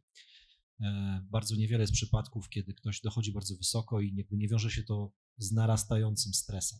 Tak po prostu jest, w 90% przypadków pewnie. Jak sobie z tym radzić? Myślę, że wiele książek na ten temat napisano, jakby nie trzeba o tym mówić. Możecie biegać, możecie gotować, cokolwiek wam pasuje, ale zaakceptujcie fakt, że praca w cyber to niestety jest taka praca, która polega na tym, że czasami coś się wydarzy. Najczęściej, jak wiecie, rzeczy się wydarzają kiedy? W piątek wieczorem. Na urlopach. Tak. Mnie na przykład ransomware trafił 4 lata temu dokładnie w środku urlopu, chociaż może i hakerzy wiedzieli, kto kiedy jest na urlopie. Trzeba zaakceptować po prostu ten fakt, że jest to praca, która się nie kończy o 17. Nie da się zamknąć laptopa, wyłączyć telefonu i iść do domu i zapomnieć o Bożym świecie. Nie da się. Firma ma was po to, żeby na was polegać. I nie jesteście jak chirurg, który codziennie ratuje komuś życie, ale nastąpi taki piątek albo taka niedziela, kiedy będziecie musieli być dostępni w ciągu 10 minut i zacząć czymś zarządzać. Nawet jeśli nie sami logować się na jeden czy drugi serwer albo do jakiejś konsoli, to będziecie musieli przynajmniej spróbować czymś zarządzić. I wtedy w nikłym stopniu będą interesujące tłumaczenia, bo tutaj nad jeziorem, prawda, nie było zasięgu. musicie sobie jakby pogodzić się z faktem, że cyber to jest taka działka, w szczególności security operations, bo cyber jest bardzo szerokie, gdzie ten stres jakby nie znika, gdzie ta dostępność jest szczególnie na wyższych szczeblach organizacji, no niestety taka jakby ciągła. Dzięki Macieju. Naszą debatę chciałbym zakończyć jeszcze jednym ważnym pytaniem. Jako liderzy wiecznie nie funkcjonować pewnie nie będziecie w branży i teraz pytanie, jak sobie radzicie z sukcesją, szkoleniem przyszłych kadr i motywacją ich do podnoszenia kwalifikacji. Tak, temat bardzo ważny, ale szczególnie istotny w kontekście też zwłaszcza najmłodszych uczestników konferencji. Może Macieju, byśmy od Ciebie zaczęli. Dziękuję. Może powiem dwie rzeczy. Przede wszystkim sytuacja na rynku pracy jest taka, że ludzi z cyber brakuje. Brakuje ich wszędzie. W Polsce, w Ameryce, we Francji, na Kostaryce, w Indiach, wszędzie.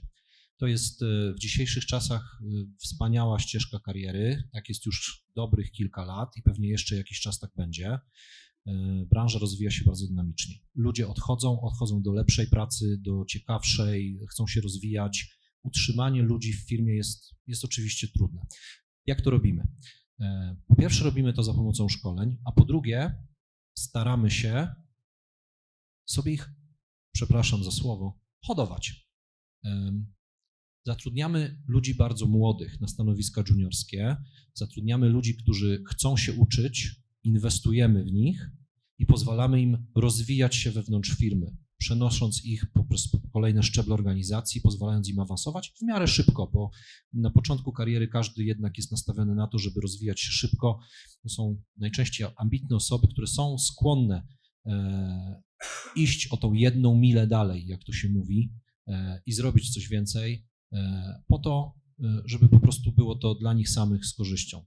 Mamy teraz taki fajny program stażowy, zresztą pewnie będziecie w stanie zobaczyć tutaj gdzieś ludzi w koszulkach z logo Eurofins rozdających ulotki, gdzie oferujemy taki International Graduate Internship Program. Pozwalamy poznać organizację, pojeździć trochę po świecie. Mój dział jest bardzo duży, kilka osób znajdzie w nim miejsce z tego programu. I liczę na to, że po tej fajnej przygodzie po prostu z nami zostaną na dłużej. Dzięki. Damianie, tak króciutko ze swojej strony, jest w stanie podsumować? Bardzo krótko, moja sytuacja jest bardzo komfortowa, bo plany sukcesji u mnie w moim departamencie są jasno określone od 5 lat, od ponad 5 lat i one są częścią tak zwanego BCPDR, czyli Business Continuity Planu Disaster Recovery, czyli co by się stało, gdybym zniknął. Prosta sprawa. I tam jest wytypowane są 2 osoby, które są jakby moimi sukcesorami i tak dalej, do pewnego poziomu, tak? Bo nie ma co przesadzać. Ma być krótko, więc powiem krótko. Jechaliśmy na konferencję ostatnio i moja żona skomentowała to, która nie zajmuje się w ogóle IT, nie zajmuje się cyberbezpieczeństwem ani business continuity. Mówi, a kto jedzie? A ja mówię, no ja, taki jeszcze Adam, a ona mówi, aha, to same szyszki. To mówi, to jak coś się stanie, to jest dramat. A ja mówię, rzeczywiście, nie pomyślałem.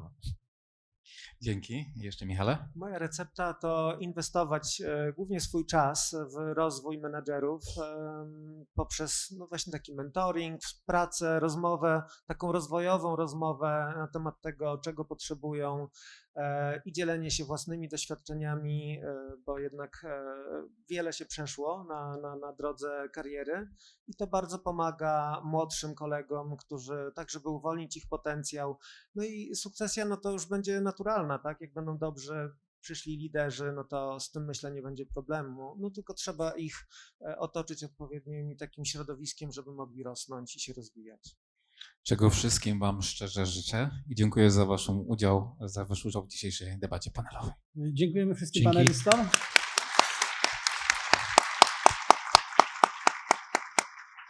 Dziękuję bardzo. Proszę Państwa, jak widać, pytań mogło być wiele i dyskusja bardzo ciekawa, bo to leadership, jak widać, rozrasta się na różne strony. Szczególnie ostatni wątek z racji tego, że tu na sali są studenci, jeszcze ciekawszy, no ale niestety czas jest czasem. W kuluarach można z Panami rozmawiać. Proszę Państwa, teraz nastąpi przerwa kawowa do godziny 11, a o 11 pani Inka Karpinen przedstawi wykład, który będzie też po angielsku do 12, a po nim będzie przerwa lunchowa. Czyli zapraszam Państwa na krótką przerwę i zapraszam z powrotem o 11 do sali. Dziękuję bardzo.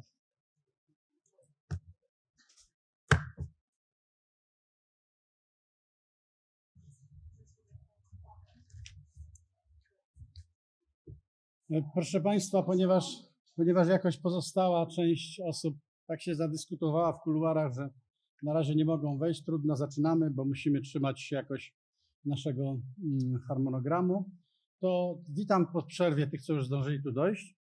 Proszę Państwa, teraz będzie wykład, który przedstawi pani dr Inka Karpinen, który to wykład będzie dotyczył różnych zachowań behawioralnych. Wykład będzie po angielsku, jak zwykle ktoś, kto potrzebuje, są na zewnątrz maszyny, słuchawki do tłumaczenia. Co innego w stosunku do tego, co było do tej pory, jednocześnie pojawi się za chwilę na ekranie slajd, na którym będzie informacja o ankiecie, którą pani doktor będzie przeprowadzała w trakcie swojego wykładu. Tam będzie kod QR, który trzeba sobie sczytać i wtedy będzie można wejść na stronę, gdzie będzie można odpowiadać na pytania, które pani doktor będzie zadawała w trakcie prezentacji. Te wyrażenia dodatkowe, przepraszam bardzo, ale to pierwszy raz się tu zdarza, nie wiemy, co się stało.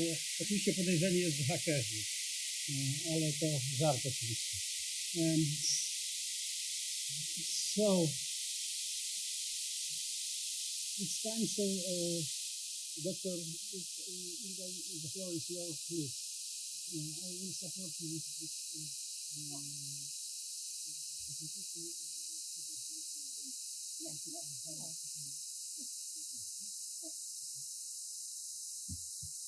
What do you have?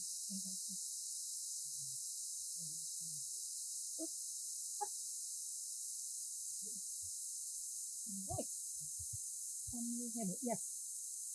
So thank you for the introduction, and thanks for inviting me to this awesome event. It is truly a pleasure to be here. And you even ordered a snow for a Finnish person, so that's great. I don't think you guys have seen snow this much usually at this time of the year. But thank you for getting that sorted as well. Now, obviously, I got introduced. You guys are great about pronouncing my surname as well, so that's the thing I love about Poland too, because you can actually say Karppinen. English people can't do that.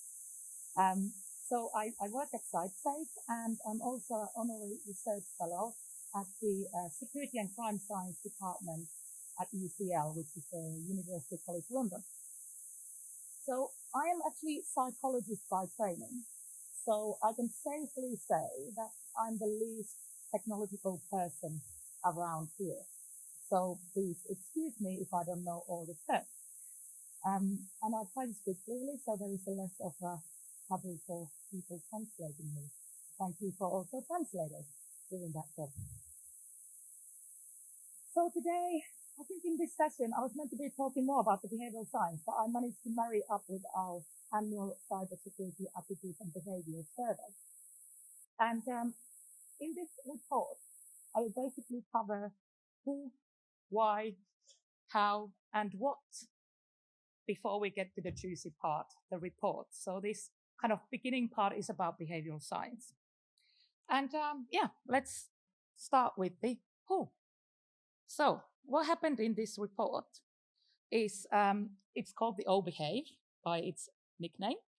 And it's a partnership between the National Cybersecurity Alliance in the US and us, CyberSafe. And if you are curious about it, please use my awesome code to download the report. So cybersafe.me/cyberinca. And then I get some credit and I get to speak in other events as well when you do that for me. So that's, please do so. So those who don't know NCA, they are the non-profit organization in the US who actually invented the Cybersecurity Awareness Month. And here at CyberSafe, we focus on reducing the human risk. And we help organizations to measure, to understand, to target and influence specific security behaviors in order to protect their organization and people in general. We are passionate about people and science. So I will start with the why. Why should we be interested in this? Well, it is often assumed that if people are aware of the cybersecurity risks, they will change their behaviors. Well, I can safely say that it is not that simple because, otherwise I would be changing my behavior to a lot of things and I'd be running marathons whilst installing my computer software update, which I, by the way, still haven't done and I'm being chased for it. So this is kind of beneficial for the cyber criminals because they know this. Awareness does nothing. Awareness, we tend to say it's dead, but I wouldn't go on that far. It's still somehow alive. But we need to take the next step to be able to understand the why behind. So focusing on attitudes, behaviors, and people's needs is crucial here. And this is why we need behavioral science. So we just can't rely on training alone because knowing doesn't guarantee doing. So reasons for this lie in psychology. And we don't have this bridge to take over the pit of context.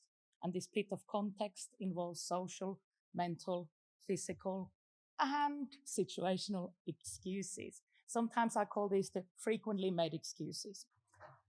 So what are we going to do today to build the bridge across the pit of context? Now I'm going to get to the, actually, I'm not going to get there yet, because I'm going to show that it's not only us who think like this. It's also the Information Security Forum who say that less than 15% of people who complete cybersecurity awareness training actually change their behaviors. So it is clearly not working. And now I'm going to go to the sciencey part, so part 1. And I keep talking about this in every single one of my talks. So please bear with me, because if you have been to any of my talks, this is probably about the time you hear about it. So I mentioned that at CyberSafe, everything we do is based on scientific research and evidence-based research. And we closely align with various behavior change models. And this is one of them. So in order to build the bridge between the knowing and practicing good cybersecurity behaviors, we need to nail these 3 things. We need to nail capability, opportunity, and motivation. And here, the capability refers to the individual's physical and psychological capability to participate in an activity. Motivation is the conscious and unconscious cognitive processes that direct and inspire behavior. And lastly, we have opportunity, which refers to external factors that make behavior possible. And to bring context to this model, we ask these kind of why questions in our annual report. And first is capability. Does the person have the right knowledge and skill to take action? For example, do they know how to use MFA? Or, do they know anything about cybersecurity? If they don't have capability, then they won't take action. And second one is opportunity. Is there anything that hinders or helps desired security behavior? Do people have access to cybersecurity training? Do they have the resources to take action? And resources can mean anything from time, money, etc. And finally, we have motivation. So do they want to do it? This is the one thing that energizes the behavior. Are they confident doing it? Do they trust the application or the system provider? And like I said, we know this is super hard, because if it would be easy, we would be doing other things than talking about trying to stay safe from criminals.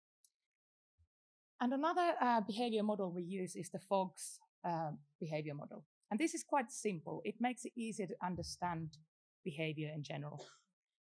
It is not as detailed as the COM-B, but the model outlines the kind of core motivators, simplicity factors, and i.e. this is your ability, and area where the nudges or the prompts tend to work. So this model itself, it could help us to design across and build that bridge.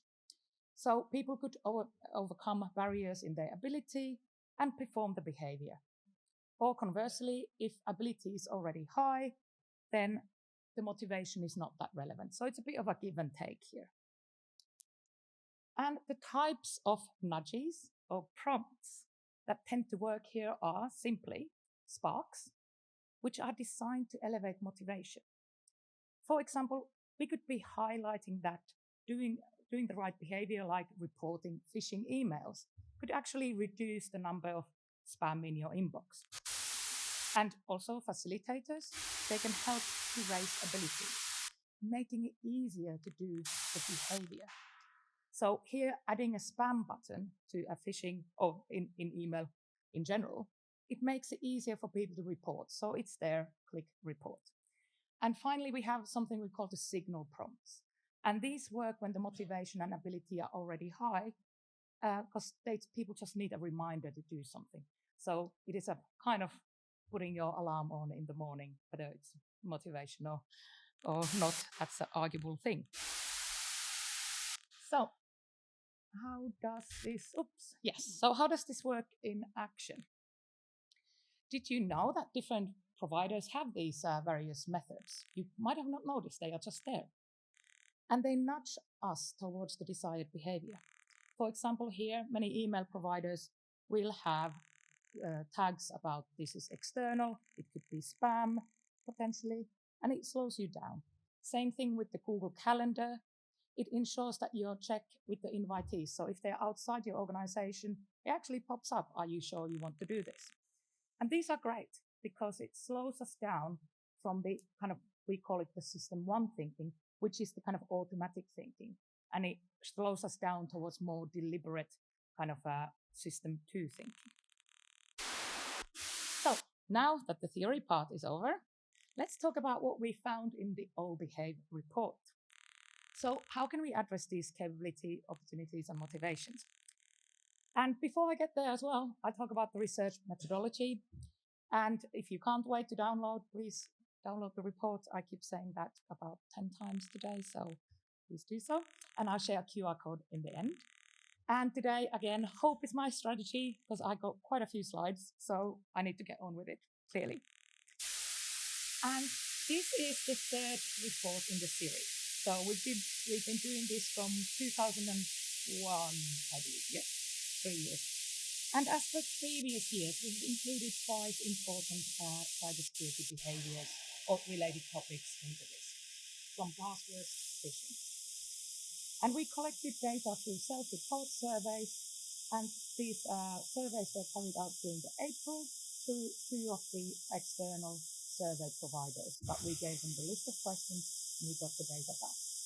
And this year we had a mammoth 6,064 participants taking the survey.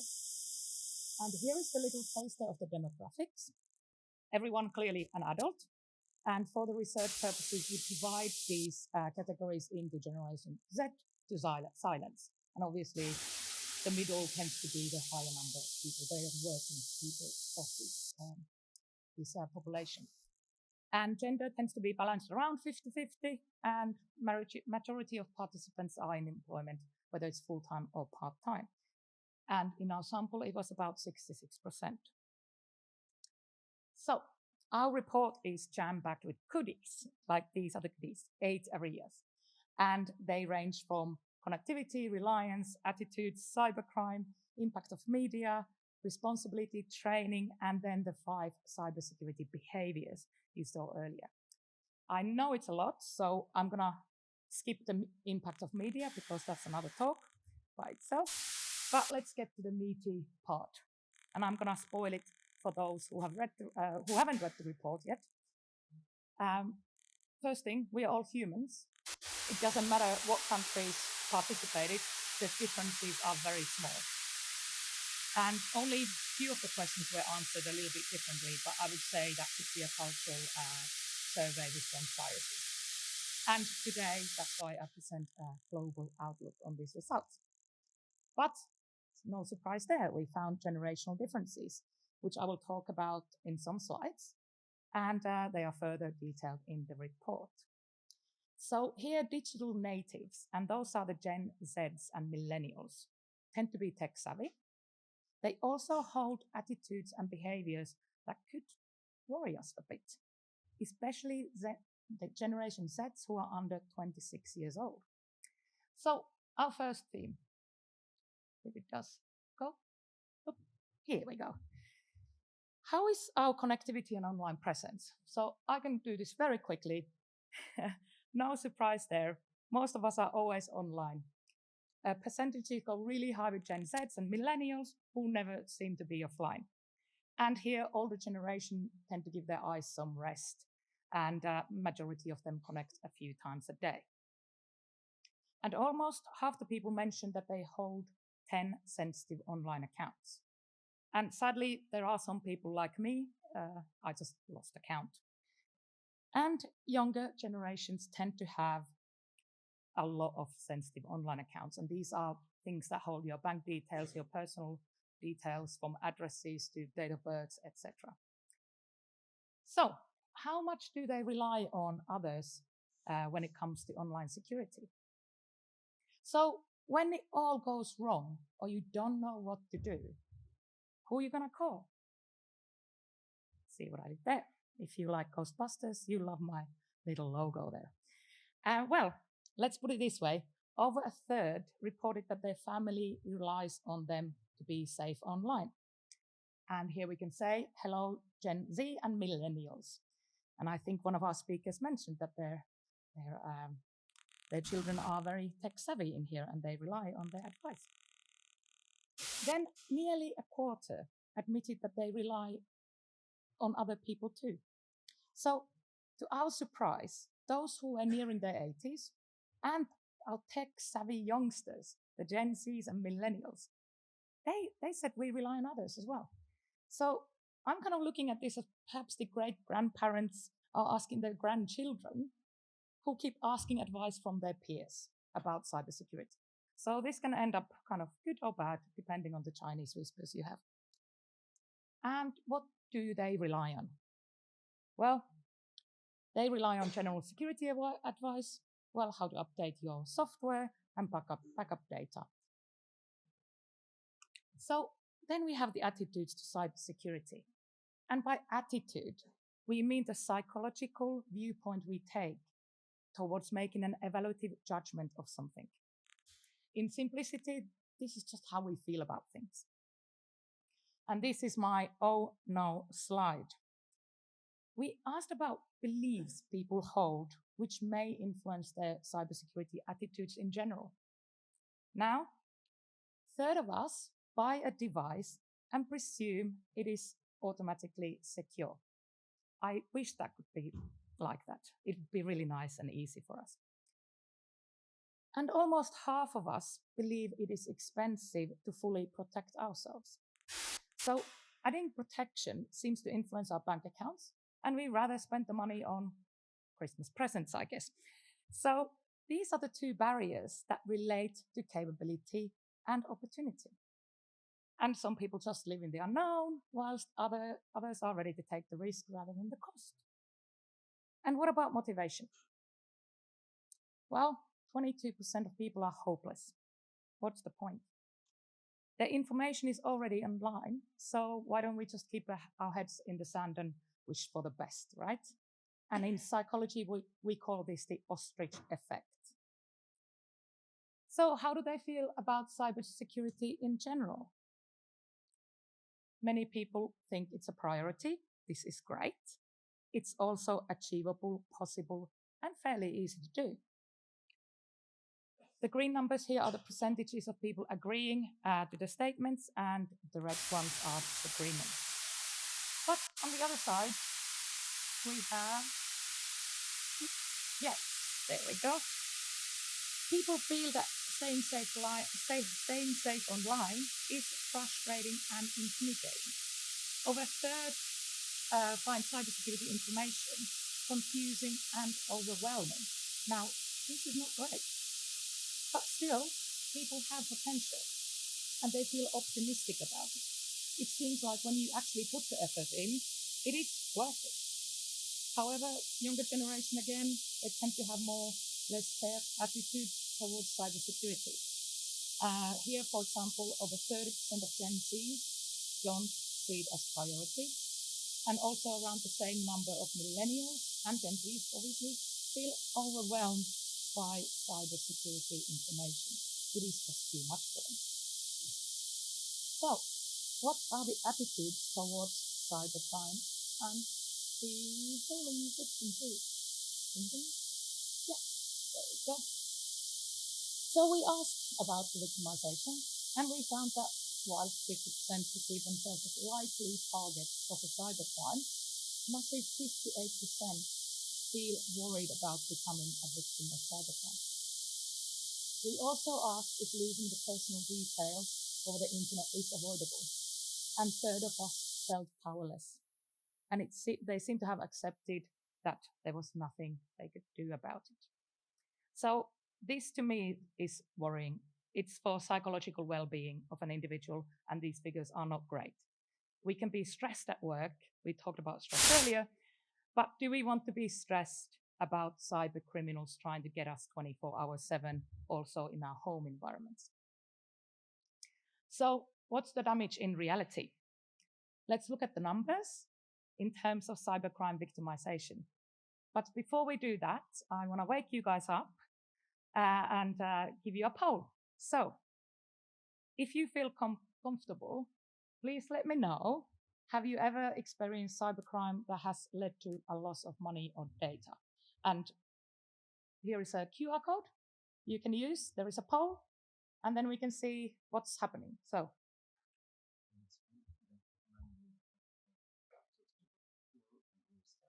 Oh, okay. Yeah, wait. I'm not a good dancer on the stage, so I won't dance in the meantime. Are you ready? So have you been a victim of identity theft, phishing scam, online dating scams, or anything else? You can say also, I haven't.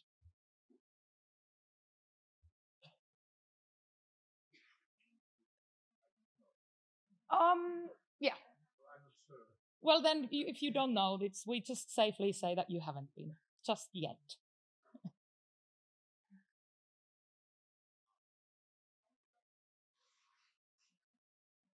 Sorry, I can't hear you. Have you lost money or data because of any of these crimes? Yeah, like have you actually, or maybe you recovered successfully, so it's a bit like that. Not super serious.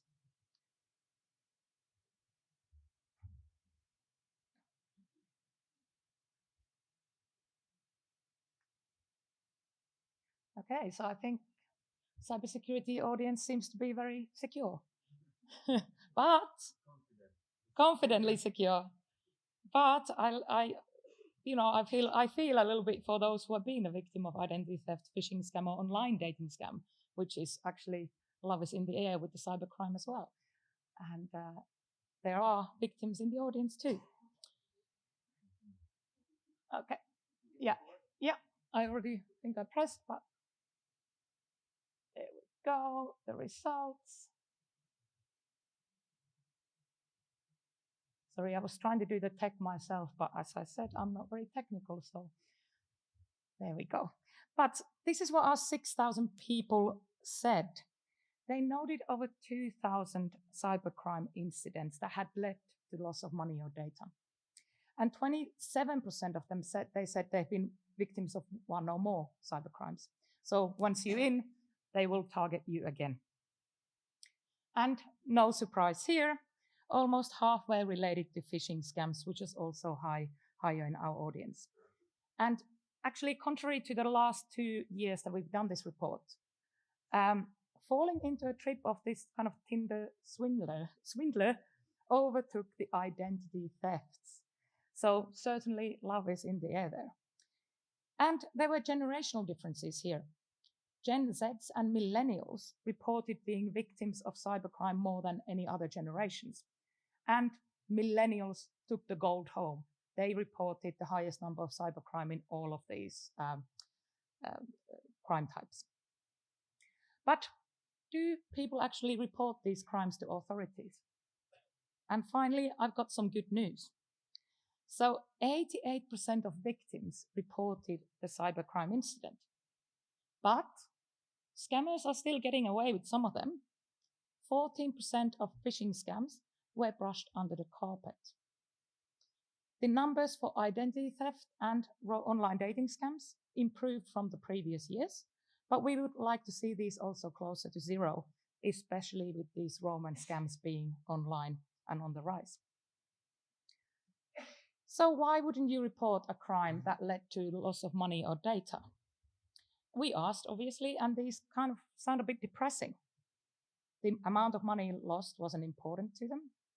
There was no point in reporting, as no action would be taken anyway.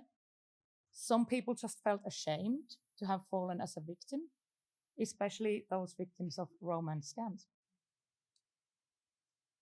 So, collaborative security efforts can prevent more cybercrime than solo attempts. So, let's go back to organizations. Responsibility is an important dimension contributing to cybersecurity culture. Often the most at-risk employees delegate security to another source. So who do people think has the main responsibility to protect employers' workplace or their workplace information online? Now, the most responsibility obviously placed on employer. It is their data sorted out, especially the IT and security departments. We also asked about the least responsible party, and people said, governments, the technology industry in general, and also themselves. They're not responsible for this. The employer should be protecting workplace information. But what about the personal information, their own stuff? So, for your own data, over 60% of people saw themselves as being the most responsible, followed by applications and platforms, and even ISPs. So the least responsibility here was placed on family, employer, and government. And I think this is pretty good. But at the same time, it highlights this gap between your own data and workplace data. They don't feel the same responsibility towards corporate assets as they do with their own things. So, and this highlights the important part of the pain point for the companies, right? Lack of responsibility goes often hand in hand with sense of powerlessness.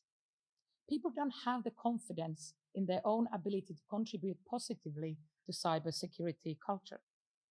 Or the priorities lie in productivity rather than security. It's a seesaw. And this leads to placing the responsibility solely on the IT to sort things out. So building responsibility is about giving people usable tools and information so they can take protective action. Which again brings us nicely to cybersecurity training. Now, this might come as a shock a little bit, but 64% of our large participant sample said they had no access to cybersecurity training. Unsurprisingly, those who were not in employment or studying, only 10% reported having access to it. But now this is the most alarming bit. Over half the employed people said they had no access to training. And this is kind of a strong indicator that we need to influence people's capability by offering them opportunities to help themselves if they wish to do so. We also found that over half of employed people are required to complete mandatory tick-the-box kind of once a year training here. And most people prefer online courses. But our hectic lives, they also mean that some of us are actually hoping to receive more targeted and bite-sized advice through notifications when we need them. And this is what we are focusing in CyberSafe at, this kind of a bite-size, on-demand, meet the people where they are at training. So it's not a one-off, it's continuous. And here we could also implement the nudges when the opportunity to take action is simply high and people are motivated to do so. So you could kind of remember the FOGS model here, the triggers they tend to, prompts and triggers they tend to work when those are high. But we have to accept that we can't catch them all. 17% say that they don't need any cybersecurity training.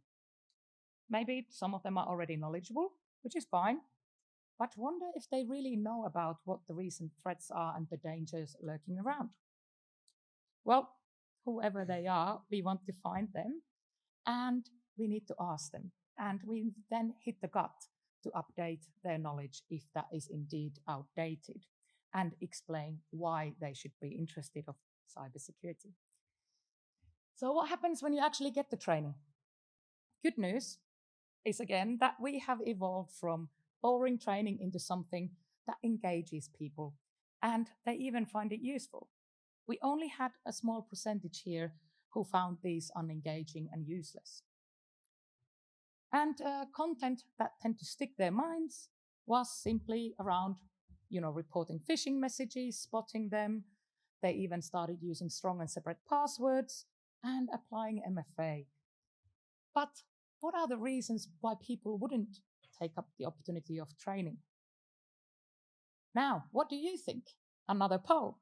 What's the main reason you or people around you don't complete security training? And we got time. Training won't reduce the risk of becoming victim of cybercrime. Cybersecurity isn't important to me. I wouldn't gain anything by completing it. I already know enough about cybersecurity. I wasn't able to access the course online or in person.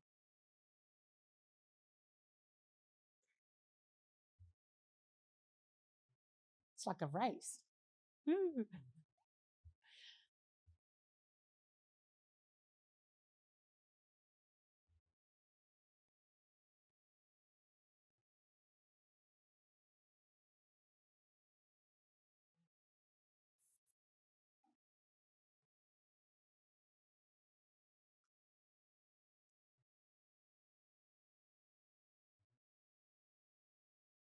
The winner, no time. Oh, you're just so knowledgeable.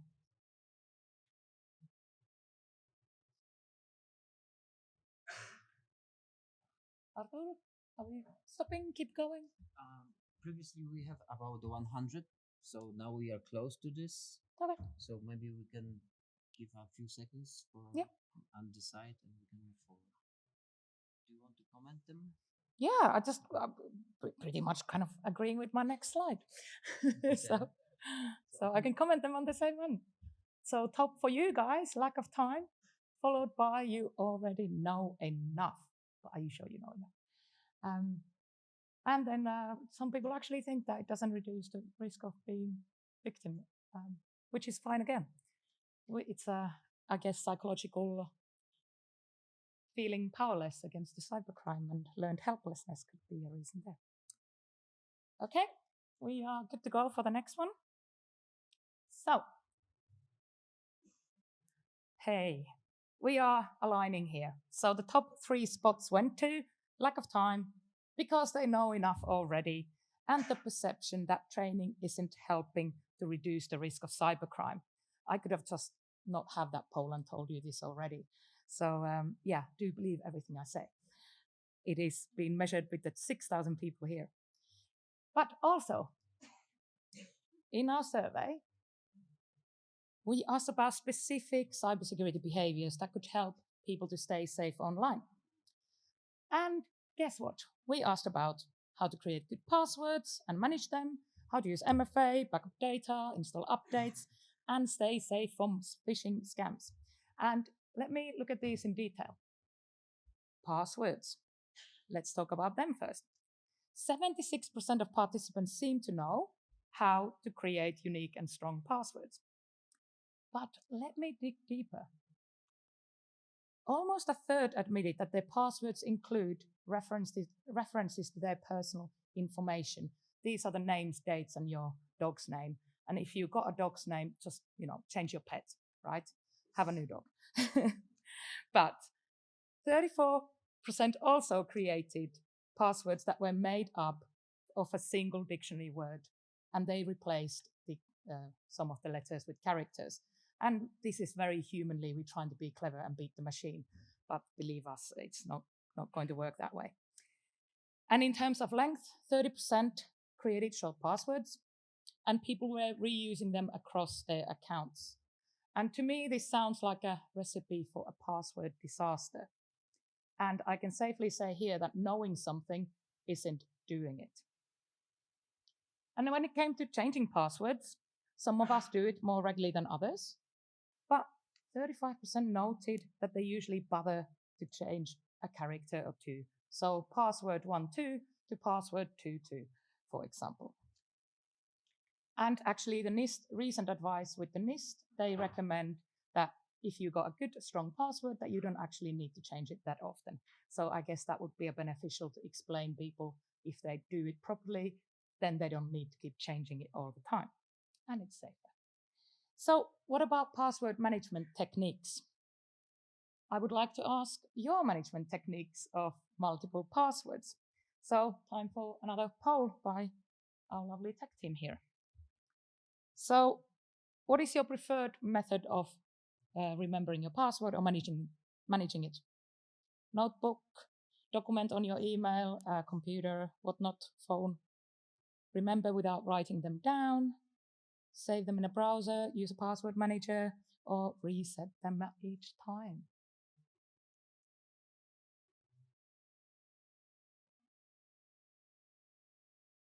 I love when you ask from cybersecurity people. Yes, this is good.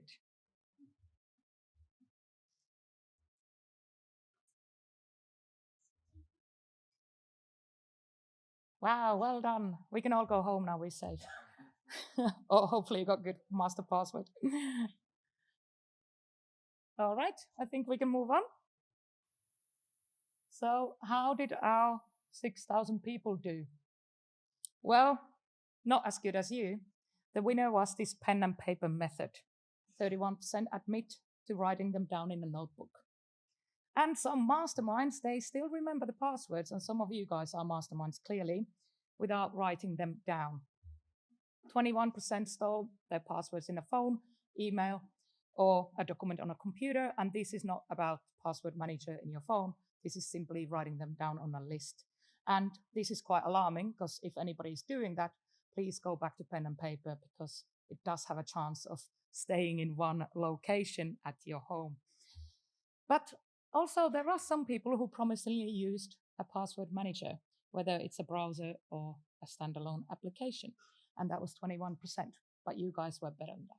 So congrats. But some of us also opt for non-productive methods. They just said, can't be bothered. I just reset it every time I gotta log into something, which is fine. They seem to have a time.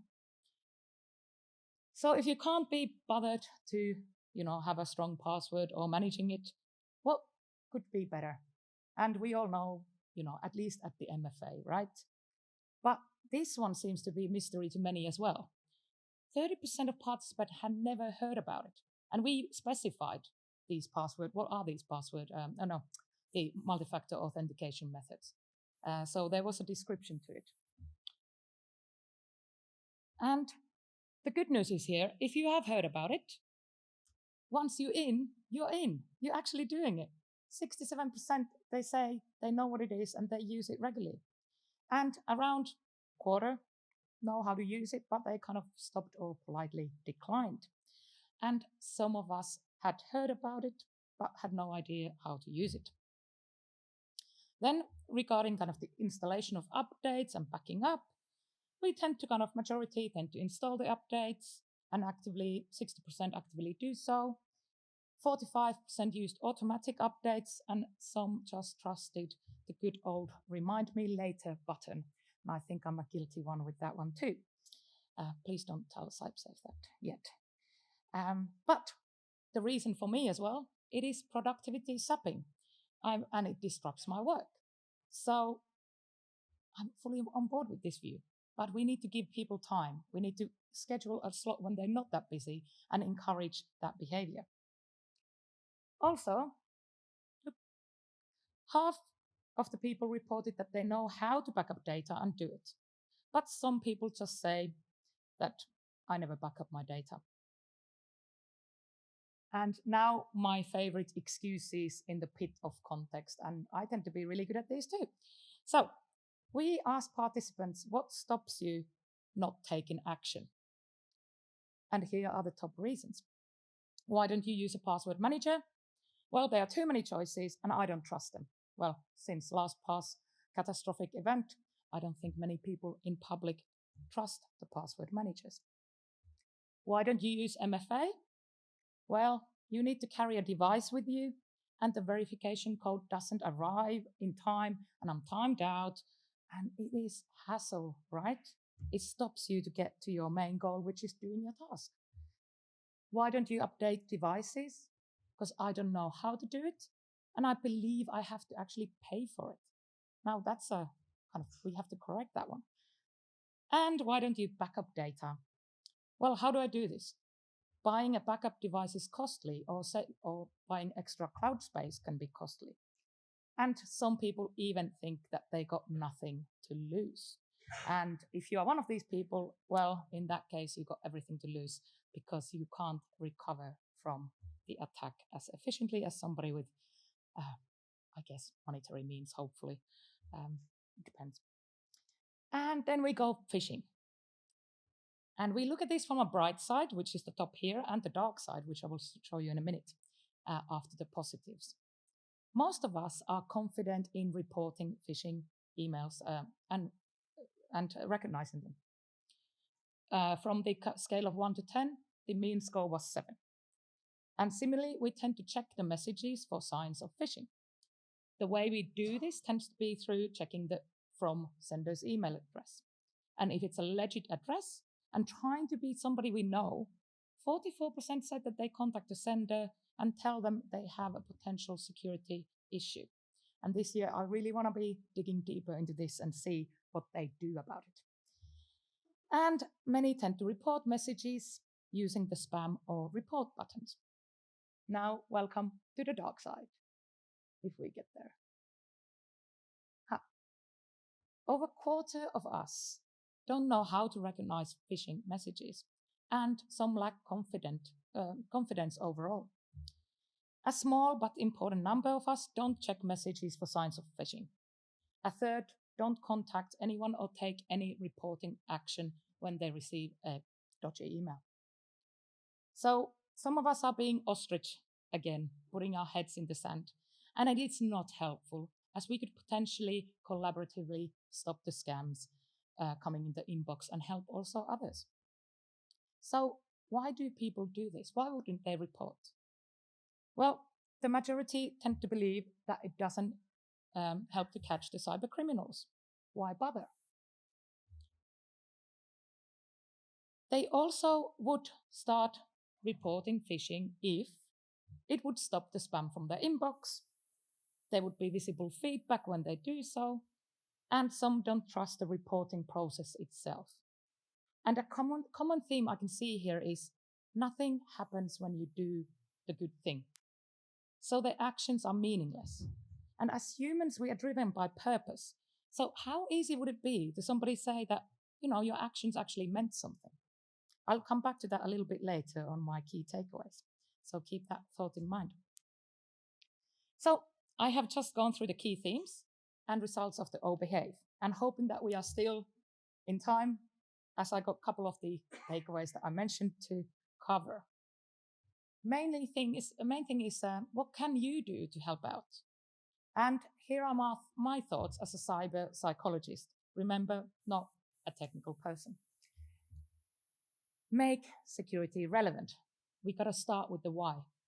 What are the benefits for people when putting their effort in?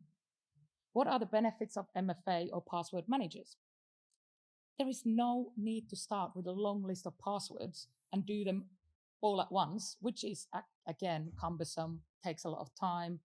Just tell people to add them in on a small chunks or when they next log in to their accounts. And then you show people that small actions, they matter. What gives you the maximum level of protection, but with minimal hassle? It could be actually MFA. And this can be part of the organizational thinking too. First, you diagnose the specific behavior that requires little effort but can have a maximum impact, then you target it. You target the specific behavior. Don't do them all at once. Start from one thing. And remember to have the baseline. So you can then show the difference. At the end of the day, you being able to showing the difference is what drives eventually the return of investment and your security budgets, right? And it justifies it. Then make security easy. There we go. Can we reduce the hassle factor? You've got to think about security that supports productivity and offer people doable choices. Also, when this kind of decision making is simplified, it will help with the good behaviors. And here we could harness the default options. People go with the flow, so make it a kind of opt out rather than opt in. But you can always give people a freedom of choice. If they really don't want it, then they can justify, I want to opt in, and these are my reasons. So we don't want to force anybody, but they must justify the reasons why. And we must also simplify our messaging and remove this jargon of cybersecurity to grab people's attention. Now give feedback and support. So let's start giving visible feedback. When there is a catastrophic event, we need to start talking about it. And usually we do. We are good at this. But when there is nothing happening, when you have this kind of good cybersecurity season in your organization, nothing happens. And guess what? We need to change this too. We need to talk about it all the time. And in terms of the phishing reporting I mentioned earlier, show people that their actions mean something. Perhaps they eliminated the site, they blocked the email addresses, they're getting less spam in their inbox, perhaps they saved the company some money. So these are all important feedback things, and you've got to celebrate these successes to make cybersecurity matter. Also, this kind of fostering trust is important. We are Cyber Trust Conference. We've got to be fostering trust. As security professionals, we are not just doing the mandate compliance and reporting just the phish clicking rates, you know? We are not there to dish out the training when something bad happens.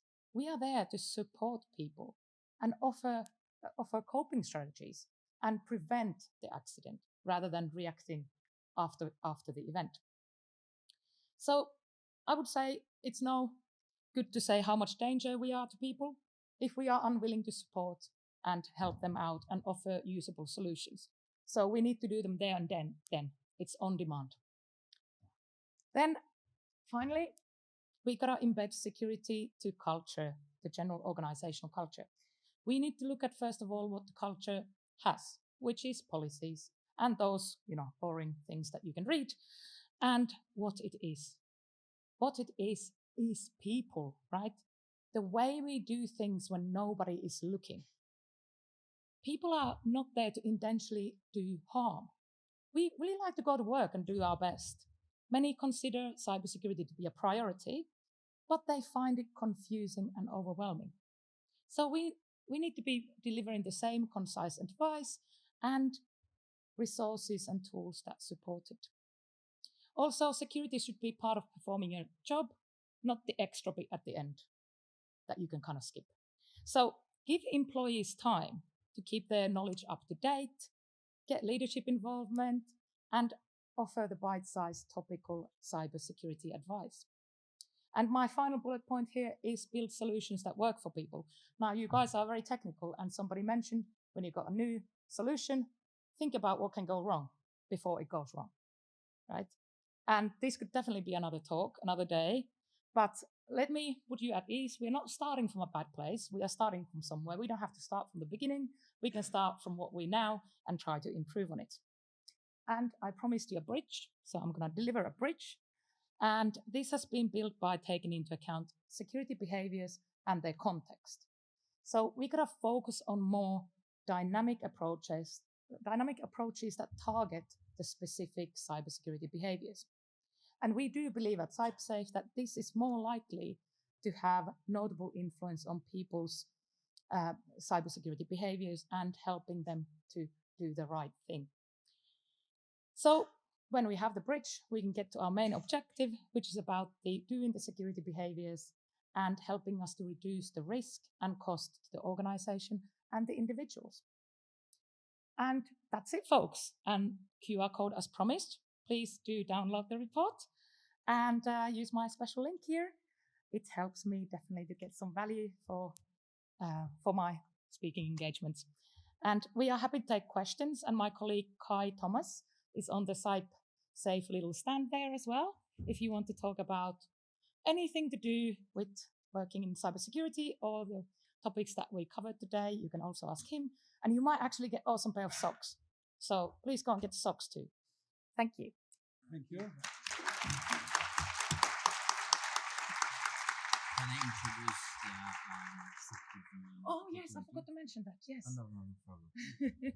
Mamy też takie tutaj lokalne ogłoszenie. Jeżeli ktoś byłby zainteresowany tym tematem i pracą gdzieś dookoła tych ludzkich zachowań, to CyberSafe utrzymuje taką bazę danych zachowań ludzkich i chcemy otworzyć polski chapter tej bazy. To jest taka społeczność, która określa różnego rodzaju nowe potrzeby w zakresie tych zachowań.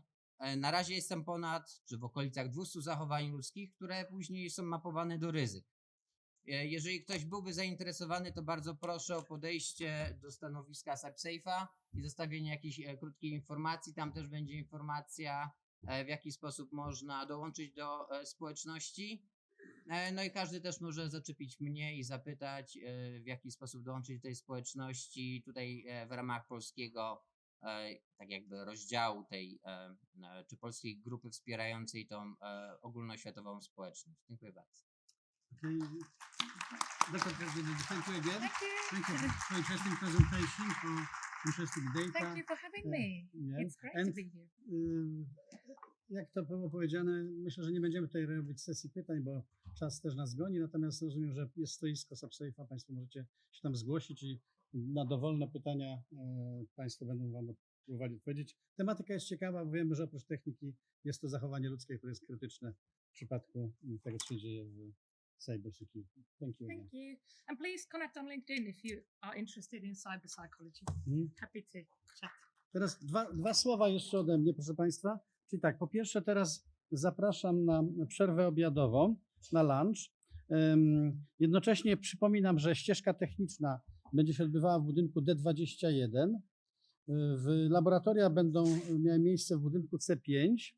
Natomiast również przypominam, że ta gra, która jest przewidywana dzisiaj, gra ta strategiczna, ona rozpocznie się o 14:30. Ta sala w trakcie przerwy będzie podzielona na 3 sale, w których odbędą się ścieżki odpowiednio zaplanowane w programie.